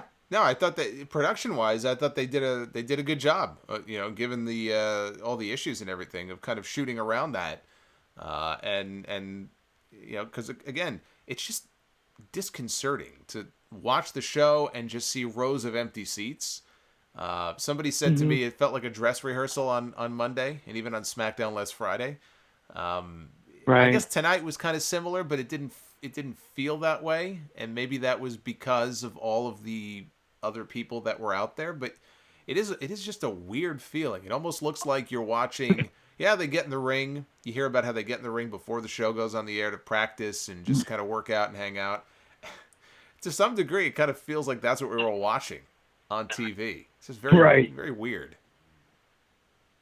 Yeah, everyone said it, but like having MJF over there almost felt like one of those weird, like, I don't know, like some kind of like variety show where they show backstage and like, the camera's cutting and different things are going on in the same room, but kind of separating it into multiple scenes, which was, I thought that was kind of good on AEW's part. Like you felt like there was multiple scenes within that arena, Yeah, no, absolutely. Anything else from any other takeaways from the show tonight before we move on?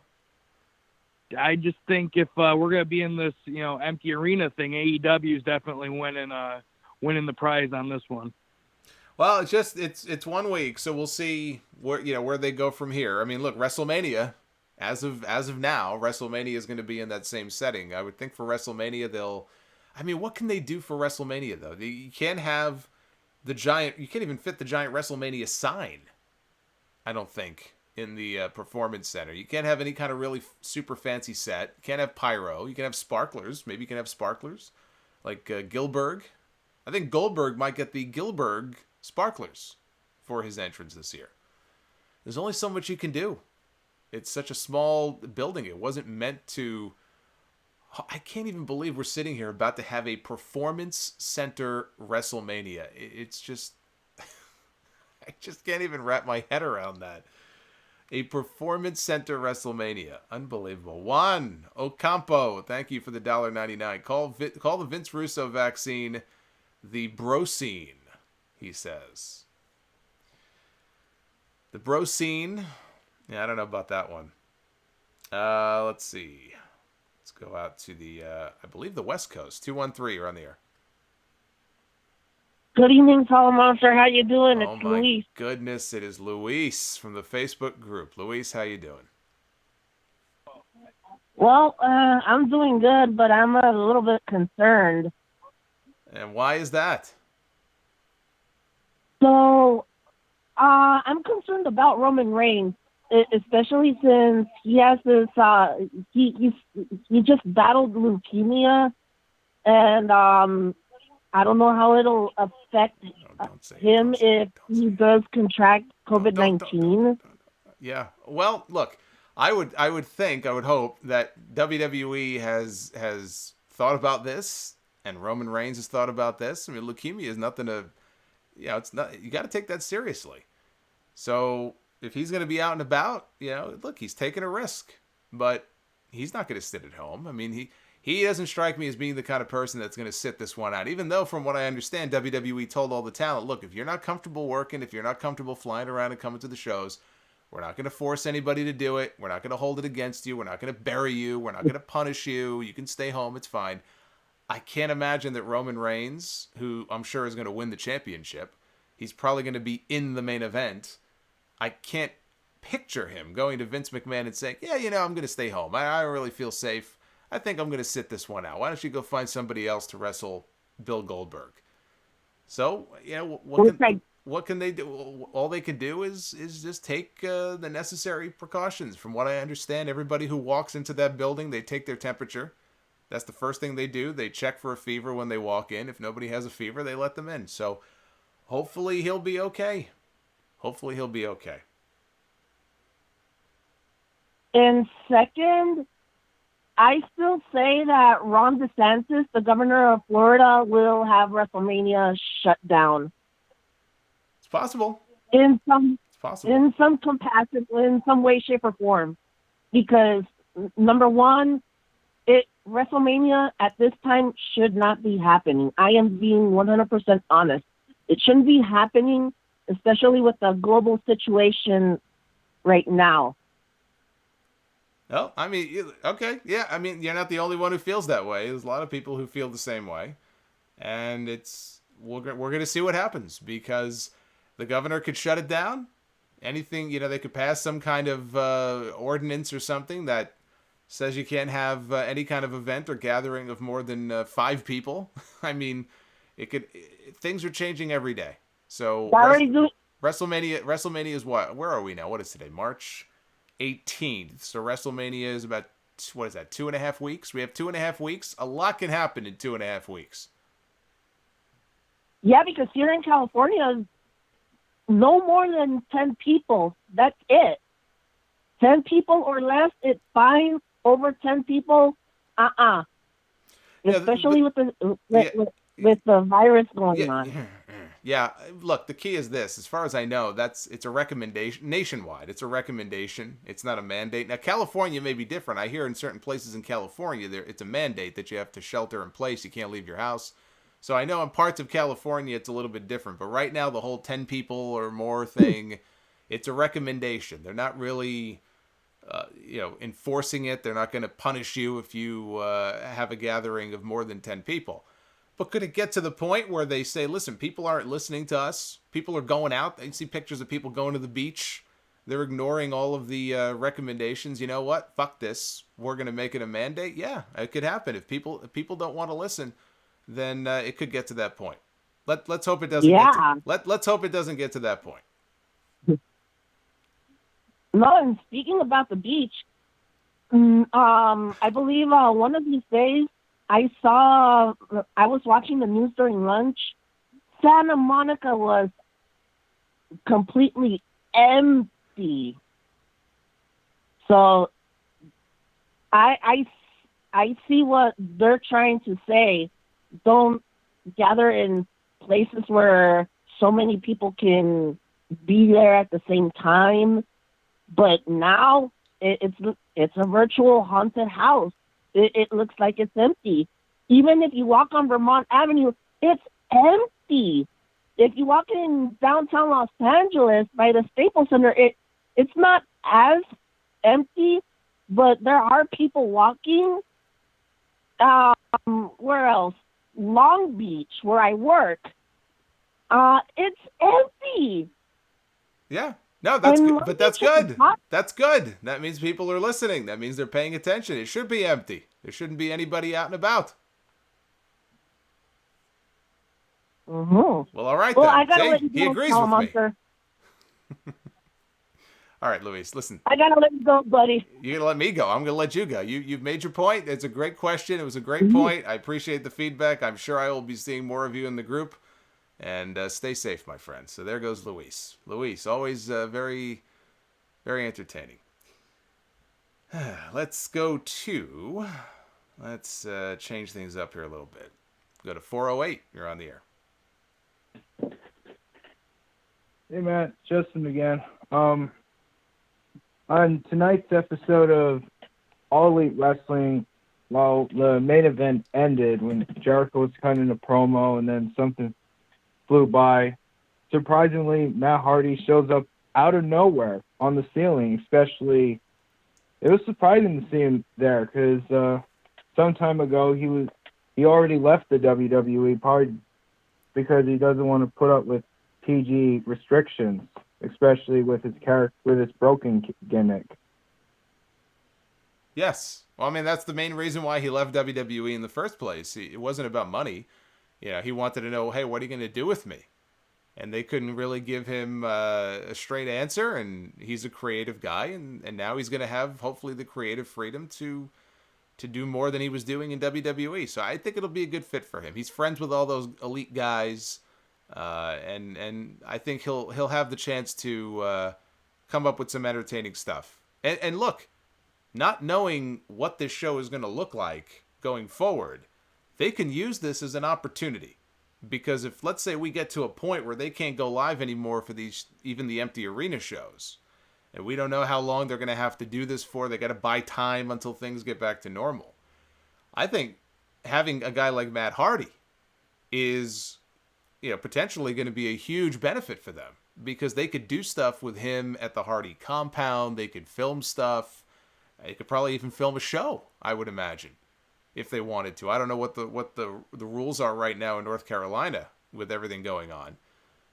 He's the kind of creative guy who can come up with some non-wrestling stuff that could really kill some TV time and potentially be very entertaining. So I think he could be a real asset to AEW.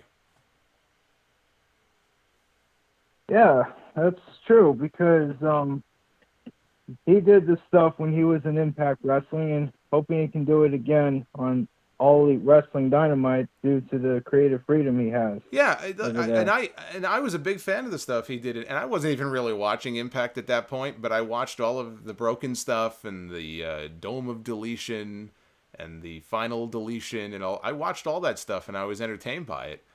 I don't think he should go back to just doing the same stuff he did in Impact. The dilapidated boat and all that. I mean, that was fun, but he can come up with a whole bunch of new stuff. He can't use his brother. Jeff's still with WWE, but his wife and Senor Benjamin, and he incorporates some other characters into some of these segments.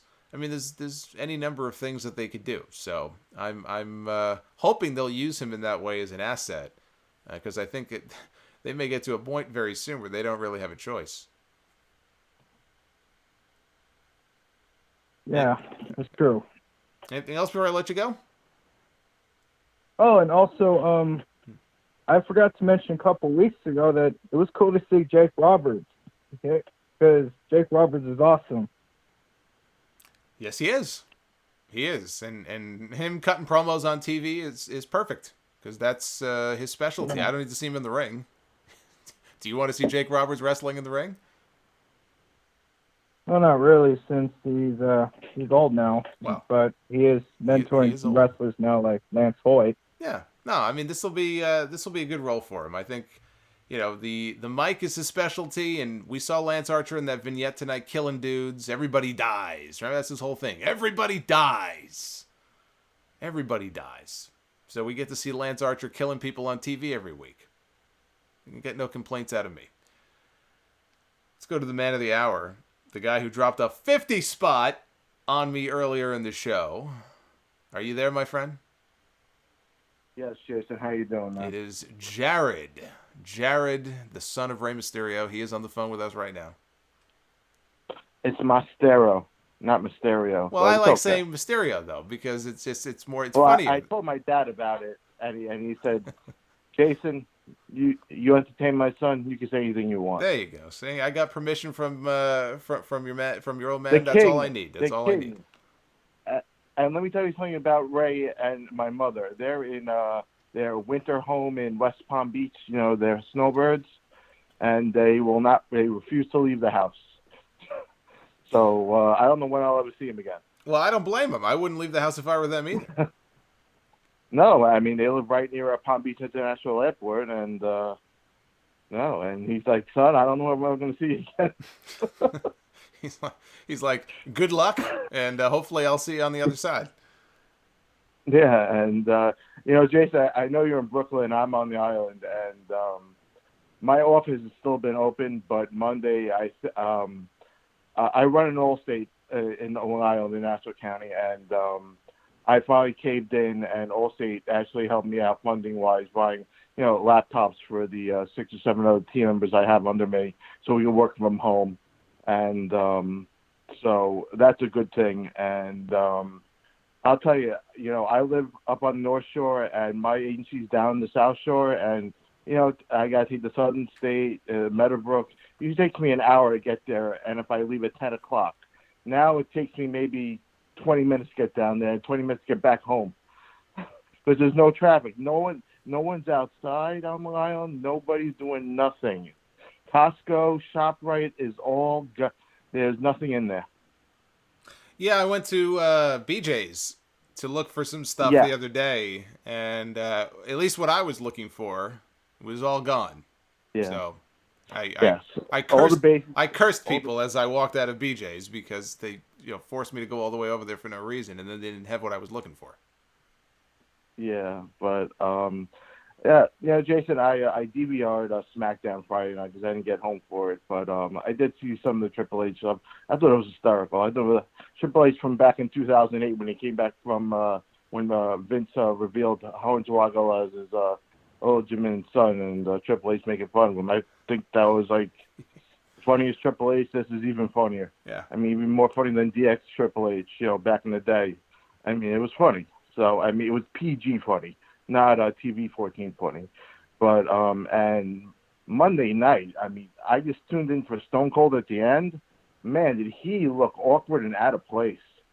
Yeah. He just did not look. His cues were off. Everything was off. It doesn't work. It just doesn't work in front of an empty. It felt like an SNL rehearsal or something. It just doesn't work. Yeah, and he's never worked with those announcers before. It just seemed it was cool to be different for once after since 1993. It's cool to be different after 27 years, but whatever. I mean, I just tuned in to see him. That's all I did. But, I heard about the WrestleMania 2 days. Man, I really feel bad for Drew McIntyre. I really do. I mean, this was his big moment, and it's just going down to shits.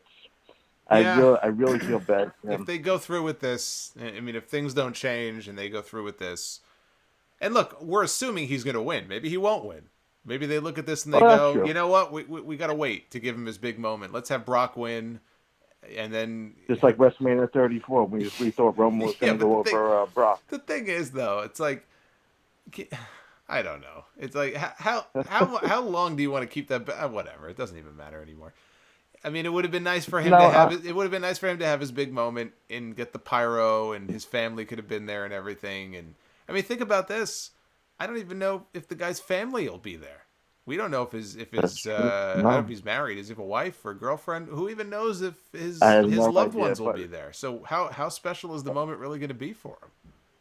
Yeah, but as wrestling marks like we are, we all know his past and what he's been through. The 3MB Impact, going back over to Britain to wrestle and coming back here, and how Vince marked him for death by making him the next big star back in 2009. And having the crowd turn on him. He's just come so far. And he's not a young man. He's 35 years old. I mean, it's just, I just feel bad for the guy. And AEW tonight, Jason, I'm trying to watch it. Other things are still in the back of my mind, like my business and all that, but it entertained me. I was not expecting Brodie Lee. I was expecting Brodie Lee and Matt Hardy, but not in those ways, if you get what I mean. Yeah, I mean, I didn't expect Matt Hardy to be in the Blood and Guts match. That I didn't predict. I figured it's either the Exalted One or there's just some other role for him. I didn't expect. I thought for sure they were giving that spot to Moxley, so that was a surprise to me there at the end. And by the way, in the chat, Khalid wants to know if I was referring to the BJ's in Queens. No, I was referring to the one that's in the back in Canarsie. Just FYI. Little local. All the people listening, what's Canarsie? Like, you don't have to worry about it. If you don't live in Brooklyn, you don't have to worry about it. But anyway, so go. No. But please continue.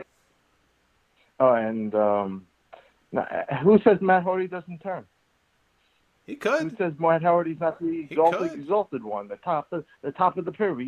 He's the big Scientologist. Who knows? So the idea would be that Brodie Lee was just a swerve to throw people off. He's in the Dark Order, swerve, bro, but he's not the leader, and so we end up with Matt Hardy and Brodie Lee, I guess, as his. To use a Walking Dead analogy, I guess Matt Hardy would be the alpha, and Brodie Lee would be the beta in this scenario. And Jason, I have caught back up on The Walking Dead, and what a turnaround they've made without Rick. What a turnaround this show has made to make it, I mean, really must watch again. I mean, I feel bad for people are not watching anymore. I got bored because they really turned this thing around. It is. Yeah. I don't want to say anything. It is. It is much-watched TV. Well, they got a new showrunner. I mean, that's what happened. They got a new showrunner who kind of brought the show back to some of its earlier prestige, and it's really made. You can see the turnaround this past season. It's really made a difference. Yeah, no, and I think it's great. And you saw my note about MJF. Me and him went to the same high school. I did see that. Closed down. I did see that. Yeah, but I'm a lot older than him. Well, we don't have to get into that. So. No, I know that, but I do know the area he would come from. But it's a nice area, but it's not mega rich like he makes it out to be. But whatever, Jason. I hope you're well. I hope you stay well, and just podcast about anything. I don't care. I'll listen to you talk about I don't know, dirt on your front lawn, whatever. Just keep on podcasting. Well, I don't talk about Impact anymore, but I will definitely be podcasting no matter what. About what, I don't know, but I will be podcasting. You don't have to worry about that. Okay, man. Have a good night. All right, you too. Take it easy. Now I'm going to get all the angry messages now from all of the Impact fans. I kid Impact. I know Impact has some good wrestling. I just don't. I just can't get. I gave them so many chances over the years, and now there's so much wrestling. Although now there may not be, but I just don't have time to invest in Impact. But I could not resist but take a shot, just for the old time TNA sake. Let's see here. Well, I guess I don't have to wake up too early in the morning for work now, do I? So we could take a few more. That's the only good thing I could cling to here. No, I don't have to wake up anymore at 5:30 in the morning. I could roll out of bed at 8. This is great. This is fantastic. I'm trying to look for a silver lining in all this. I don't have to wake up at 5:30 in the morning to catch a bus. So we could take a few more phone calls. Let's go. Oh my goodness. Let's go to 631. You're on the air. Hey, Solomonster, how's it going? Good. Who am I talking to? My name's Christian. I'm from Long Island. Hey, Christian. Another we just had a Long Island call. Now we have a second one. Yep. New York is getting hit hard over here, huh? Yeah, I guess so. But, they're all calling into my show. Yeah. Yeah.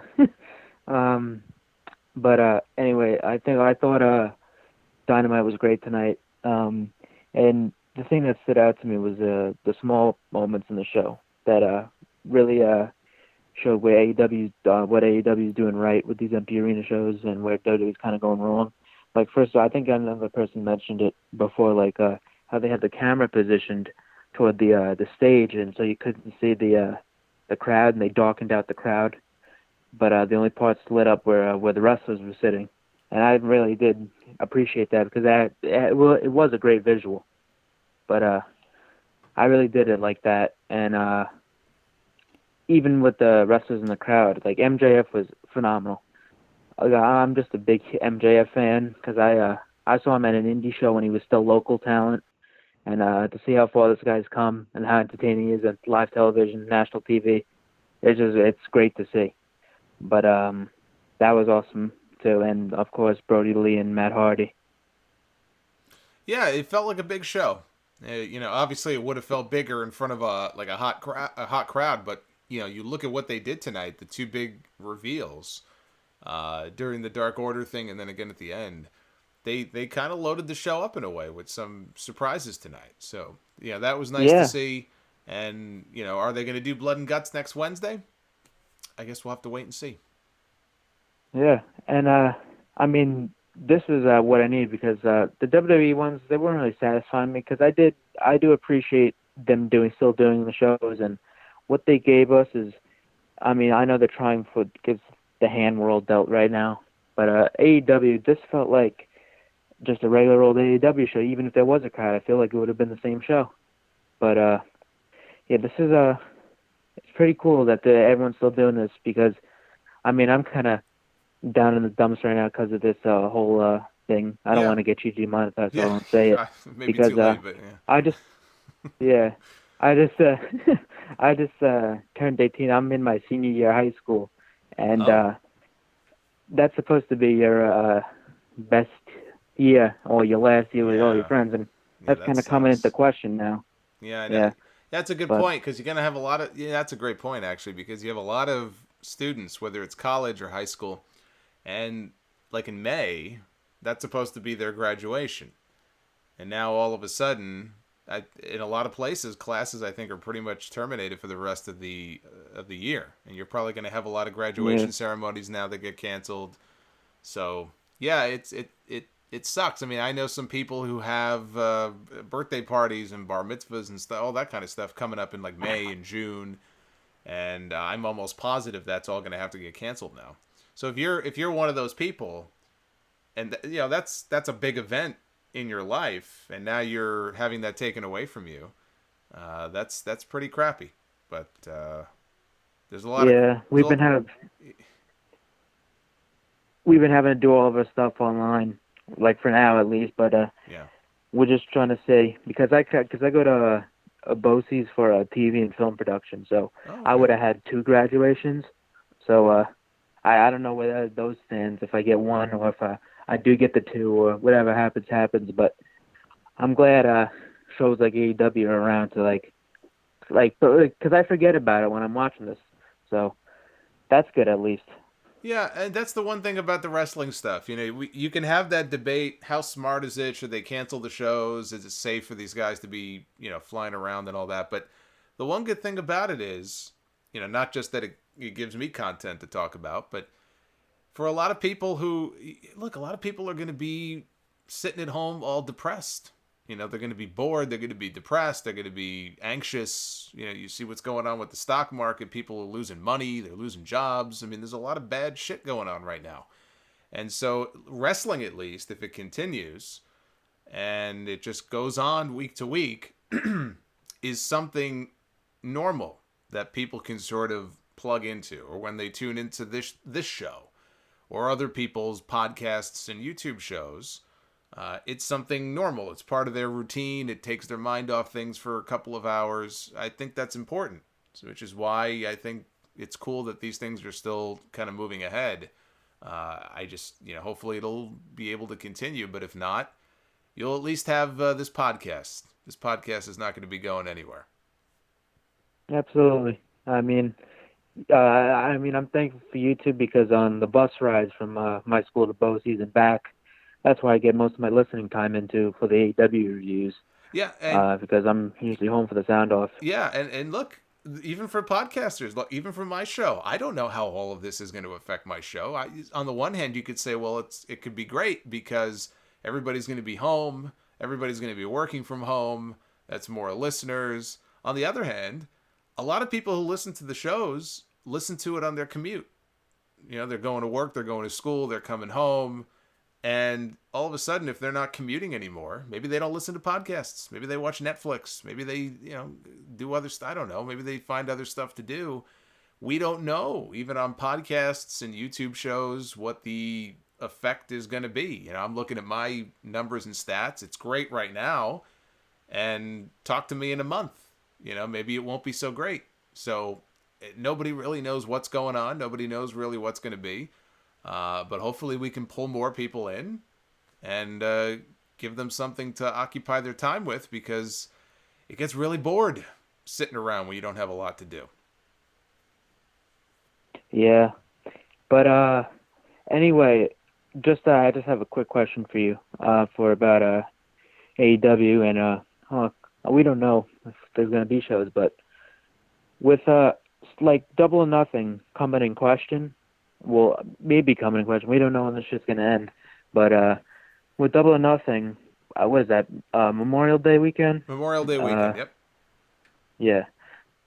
So, if this isn't, well, this probably won't be over by then, but do you think they'll do a, if they're stuck in Daly's place for a while, you think they're going to do a AEW Double or Nothing at Daly's place for Memorial Day weekend, or keep the big matches, or change stuff around for whatever's going on? Because I know, like, they're still going to go ahead with Blood and Guts as their next show, whenever that is, even if it isn't next week.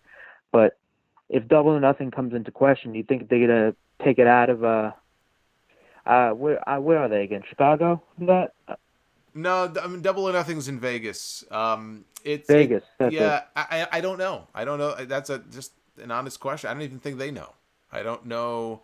Yeah. If they are still doing shows, but and again, I would be shocked if they were able to go to MGM. I know MGM closed down all their properties, so it's closed now anyway. If we assume it's not going to be open by then the only option might be Jacksonville.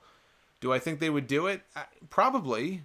And if you get some people again and wrestlers that aren't being used in the audience and they're making noise, I think they could find a way to make it work. But it's impossible to know because it's so far away. I mean, in a way it's not. It's only, we're in March, end of May, a couple of months, but so many things can change between now and then. It's just impossible to even, think about whether or not there's going to be a show at all. I hope there is. I hope there is. But if not, then everything just gets pushed back. Look what happened to the New Japan Cup. The New Japan Cup was going to play out over the course of the entire month. The whole thing got canceled. Now think about New Japan.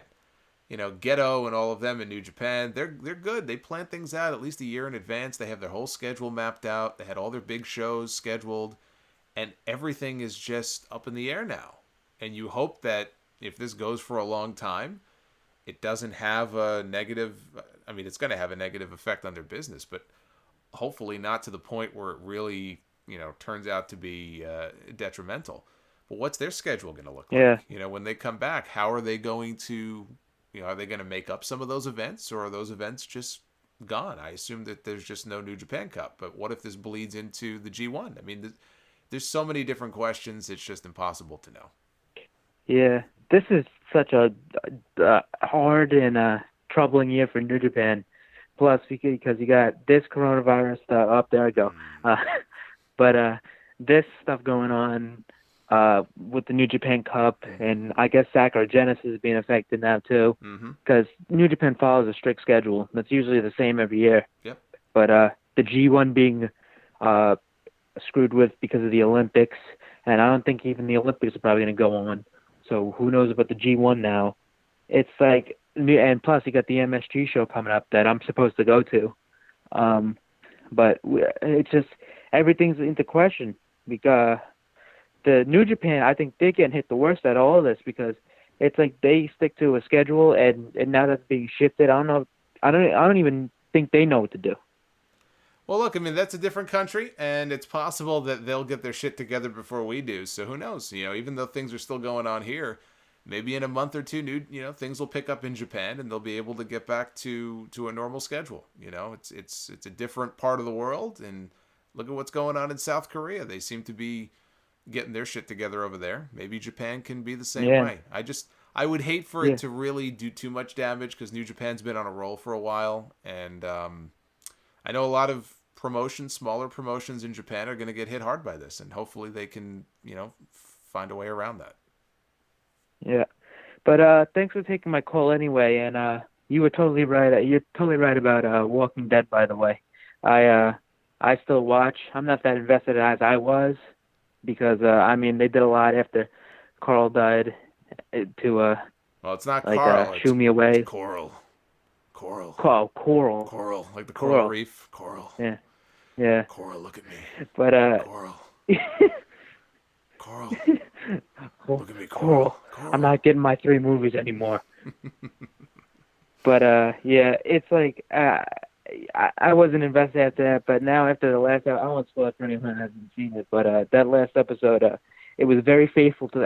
I read some of the comics, and this is one of the parts I read, and it was very faithful to the comic book part, and I really liked it. It was almost shot for shot, but it was pretty awesome to see. I don't think it was the season finale, but I think the next episode is with Michonne and stuff. But well, yeah, I saw the preview clips. I just wasn't sure if that was a preview of like the next season in 5 months or if that's next week. I was a little unclear when the next episode. If it's next week, that's great, but I wasn't sure. I thought maybe this was the mid-season finale.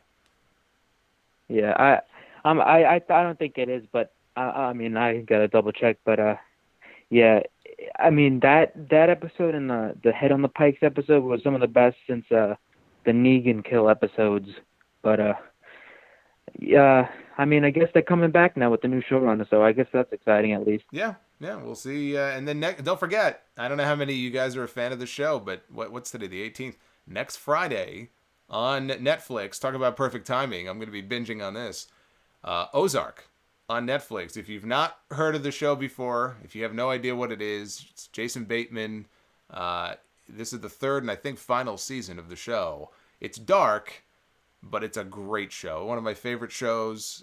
If you've not watched it, start from the first season. I think you'll like it. And the third season drops on Friday next week, so I'm looking forward to that. Yeah, and next Tuesday is the Dark Side of the Ring.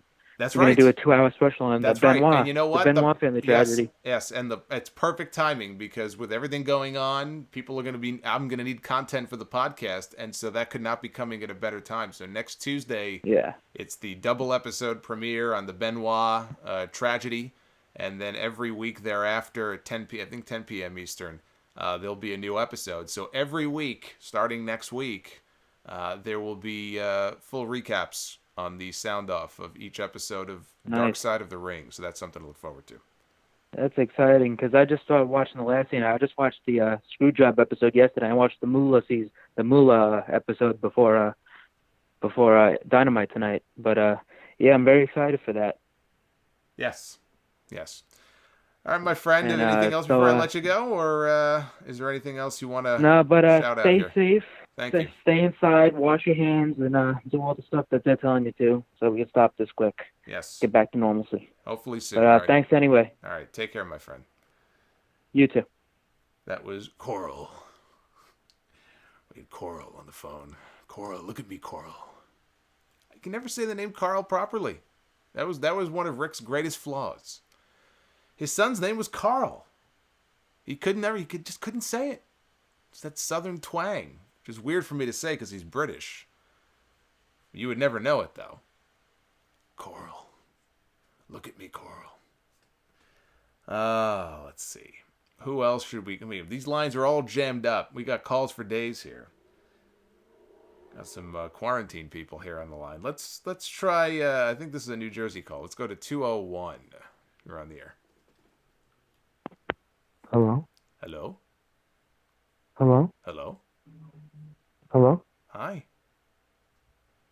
Hey, Solomonster, how you doing? Good. Are you kidnapped? Are you trapped in a trunk or something? What's going on? No, man, I'm a little starstruck. Nah, you don't have to be starstruck. I'm glad you made it through.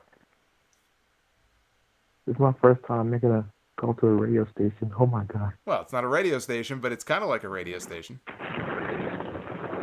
I mean a podcast. Sorry about that, sir. That's okay. So Solomonster, first of all, let me introduce myself. I'm Thomas Fleming. Hi, T-Mobile. It's nice to meet you. Yes, Thomas Fleming. Well, you got well, hold on. Well, first of all, I hear the commercial in the background. See if you could turn that down so I can hear your voice. All right, no problem. There we go. You hear me now? I can hear you now. First of all, my name is... Wait, is there still stuff in the background? See if you can mute that. There you go.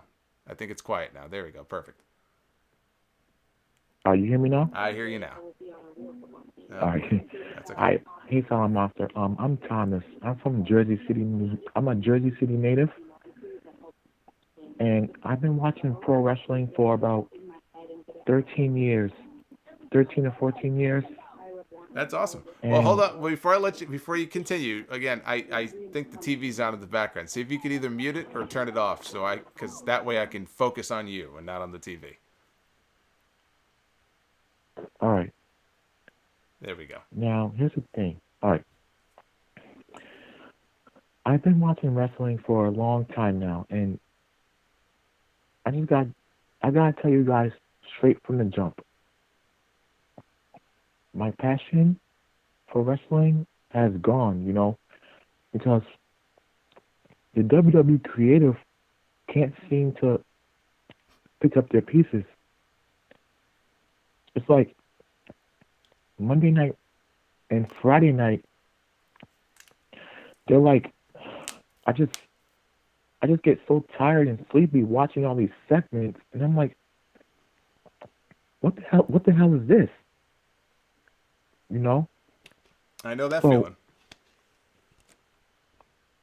I agree. I agree. When I tell you it's frustrating, it's frustrating. And something, Solomonster?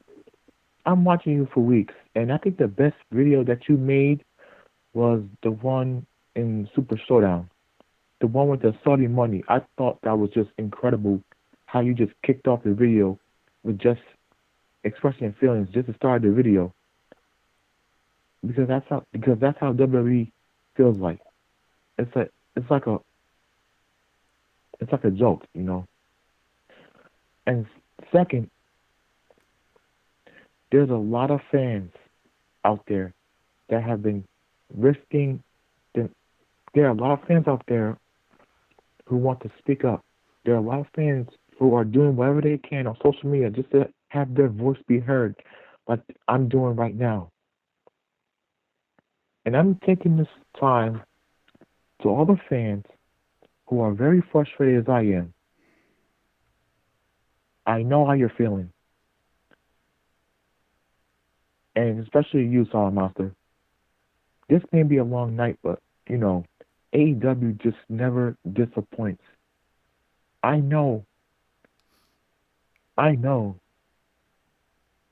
that Matt Hardy, somewhere in his heart, that he has a huge fresh air. This whole circle of fresh air that he's breathing since leaving the WWE in the first day of March. You, Solomonster, you can't tell me that he was frustrated. He was very frustrated. That's why he left. I mean, he was incredibly frustrated, and he wanted to spread his wings and fly away, and he flew to AEW, and I think he's going to do a lot better there. You know what? Listen, this is not the, how can you, let me guess, you just left the WWE and people don't think that you're frustrated? Here's the thing.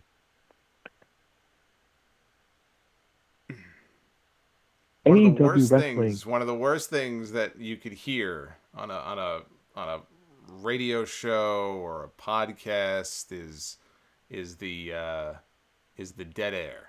So I like the point you're making. Just be cautious of the dead air, because I don't want people thinking that they lost their connection here. Are you still hearing me now? I can hear you. All right, well, I got my headphones on. That's okay. But but let me ask you this. I agree with everything you've said. I think you've made great points. What's, to boil it down to the one core key point, before we get into some of these other calls here, I want to give you the chance to make your main takeaway that you want people to get from this discussion, from this point that you're making here. The point that I'm making is that after watching Matt Hardy debut in AEW, I think the WWE creative needs to get this shit together. Excuse my language. They need to step up. It doesn't feel like WrestleMania season at all. I can't believe that they're gonna have it at the Performance Center. I don't know what the hell's going on there, but this is not wrestling. AEW wrestling is they know what they're doing. AEW is not doing what WWE is doing. So every time I'm watching WWE, I'm like, the storylines are just, oh my God. When I tell you, Solomonster, when I tell you that the WWE storylines are just oh my God, I got so bored I ended up going to sleep. It's not enjoyable like it was in 2007, 2008. Remember that? Well, I remember that's the 2007 is when I started doing this podcast. So I remember those days well. And look, I think that there are certain changes that have been made to Raw since the beginning of the year that are good. It's better than it was the last few months of 2019. SmackDown has fallen off. I don't know what the hell happened to SmackDown. But look, you make good points. I think there are a lot of people who have tuned out, unfortunately. I don't know if those people are ever going to come back. And maybe some of those people will check out AEW. You know, maybe AEW it's not totally different from WWE, but maybe it's just different enough where people will give it a chance, and hopefully their audience can grow. I don't, now there's a lot of uncertainty now, but hopefully when all of this passes and we get back to the whole Wednesday night head-to-head stuff that we had before, hopefully both shows will do well and the numbers will go up. But listen, you made great points. You were so nervous. You had nothing to be nervous about. I think that was, it was a great call. You made great points. I'm going to let you go because we have a few other calls to get to. But thank you for calling in. Thank you. I'm glad you were able to make it through. All right, can I just say one thing, Solomonster? Sure. As a Jersey City native, Vince McMahon, I'm calling your ass out right now. I'm told, as a wrestling fan, I gotta say, Vince McMahon, to you, I'm very disappointed in you and what you have. It gets me to the point where you don't care about us. It's because if you did, you would make WrestleMania 36 better. I think that WrestleMania 36 should be postponed until July. I think it should be somewhere in the Madison Square Garden.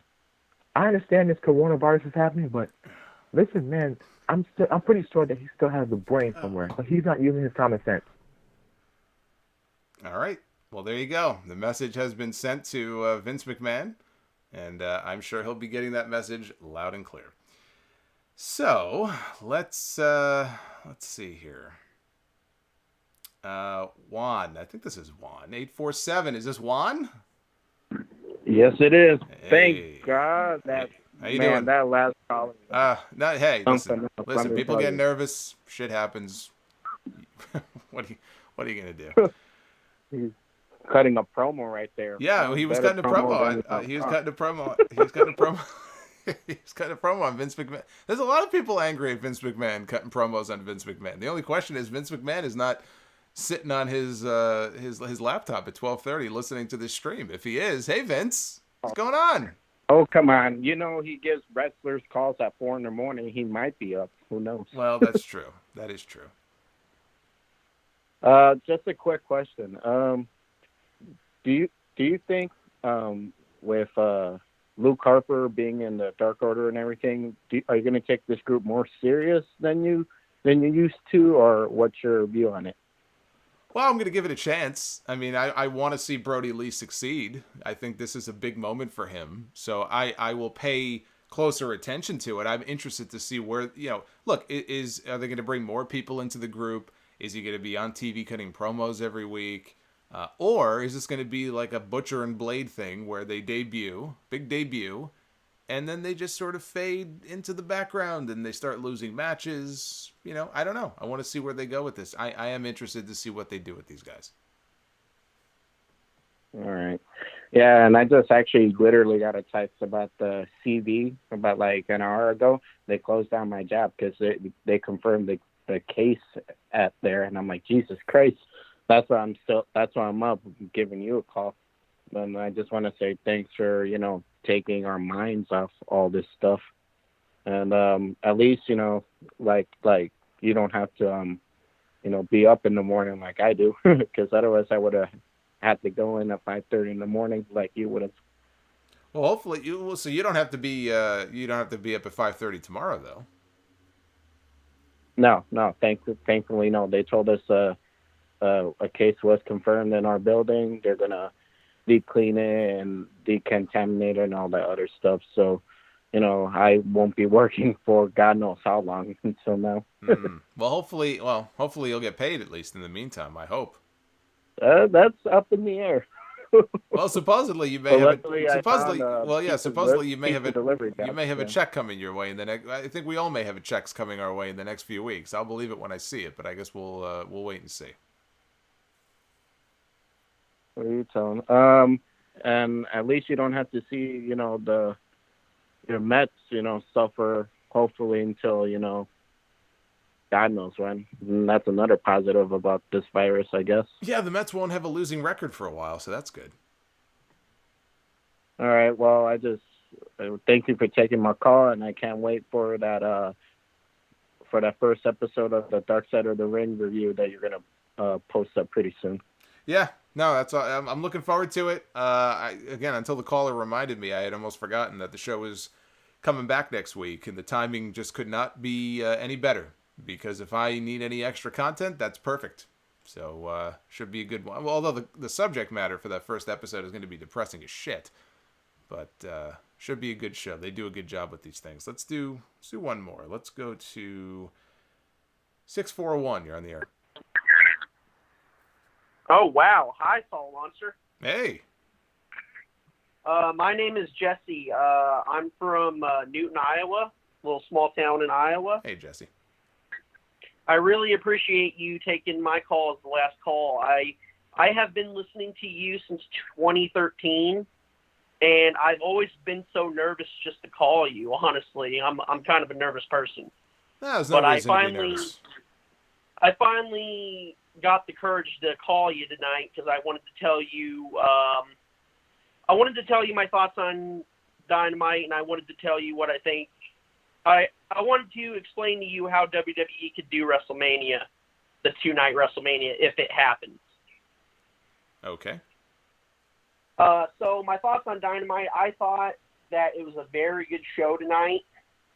Probably out of the 3 empty arena wrestling shows that they've done, the two WWE ones and this AEW one, I think AEW probably did it the best, honestly. Yeah, I wouldn't disagree with you. I thought they did a good job tonight. So I think that's a fair point. Yeah. And the reason I think AEW did the best because having a few wrestlers sit out on them empty chairs, I felt that made a world of difference compared to how WWE did it with Raw and SmackDown. Yep. I mean, we've had a couple of callers who picked up on that as well. Even I didn't mention that during the review, but it's a good point. And hopefully, as they do more of these shows, they'll focus on less of the empty space or try to fill it in somehow. But visually, production-wise, I thought it was a smart move. Yeah, and I feel WWE needs to take note of what AEW did tonight and try to replicate that for Raw and SmackDown because that would make them shows a lot less dull than they were. I enjoyed last week's SmackDown, but this week's Raw I really did not enjoy because they just replayed the whole entire Men's Rumble, and we only got Andrade versus Rey Mysterio, and that was the only match we got. Yeah, it was weird because we only had, I think, one match on the entire show, and then I guess NXT tonight. I don't think they had any live matches, so you either do a show or you don't do a show. I mean, to do one match or no matches, it just seems kind of pointless. One of the things I appreciated about AEW, it just felt like whatever the show was they had planned, they just took that show and they just did it in the building tonight. It didn't seem to me like they really modified it at all. And the way they did it, it worked.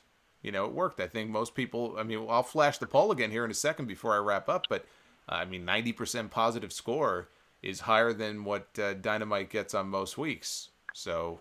Oh yeah. Yeah.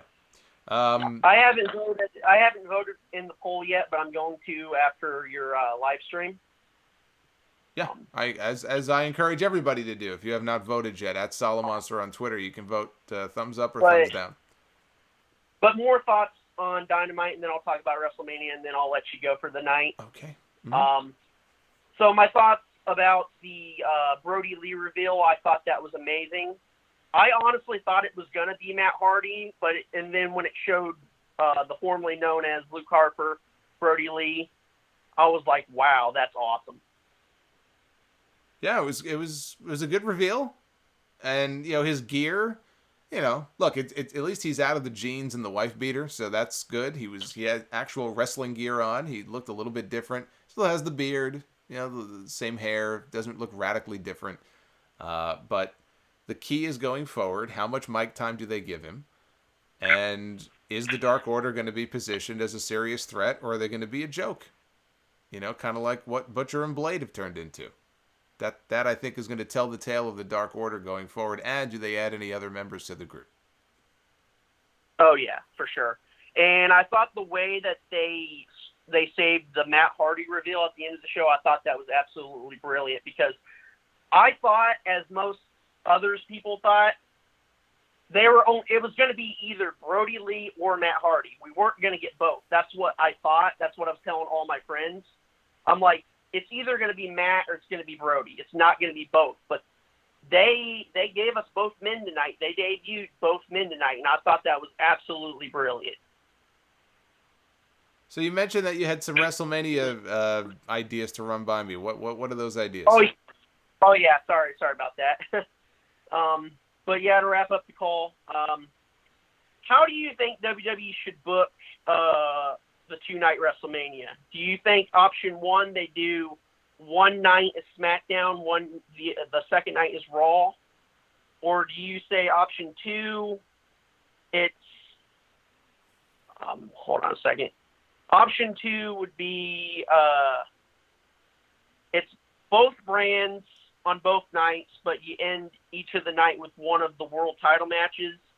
And then option 3 is undercard on night 1 and then uppercard main event on night 2. I think they probably just mix it up. I don't think it has to be just brand specific. There's also a question of whether or not they decide to add any NXT matches that would have been on the TakeOver show. I don't know that I wouldn't do that, but they have that option. Do they want to save Ciampa and Gargano? I mean, my God, poor Tommaso Ciampa and Johnny Gargano. These guys are never going to have the blow off to this feud. This thing is cursed. It's every time they're ready to blow this thing off, it's like something else comes up. Someone gets hurt. A deadly, there's some kind of deadly contagion that breaks out. So this thing seems cursed, no matter what they do. But I think you just mix it up. You want to have an even number of big matches. They've got 4 or 5 kind of big matches. They've got Roman and Goldberg. They've got Undertaker and AJ. They've got Lesnar and McIntyre. They've got Edge and Orton. And I don't know if there's one more I'm forgetting. So that's at least 4. So you can do, 2 of those on night 1, two of those on night 2, and then the undercard, just mix it up a little bit. I guess Charlotte and Rhea would be kind of a big match. You got Becky and Shayna. Do them on off nights. Don't put both women's title matches on the same night. Same thing with the tags. We have no tag team matches announced. I have to assume at least one of the tag team titles will be on the line, if not both. Maybe you have the SmackDown title match one night, the Raw one the next. So I don't know how they're going to do it. I would just mix it up. Try to have an even number of big matches on both nights. And hopefully they change it up a little bit in terms of the locations. Oh, Cena Wyatt. Well, I forgot. John Cena, Bray Wyatt. That's somebody in the chat mentioned that. So, So you got Cena. That's 5. Look, I mean, that's 5 matches that you could conceivably call main events or main event level matches on this show. That's an odd number. So maybe you do 2 on the first night, 3 on the second. So that Sunday is the main night.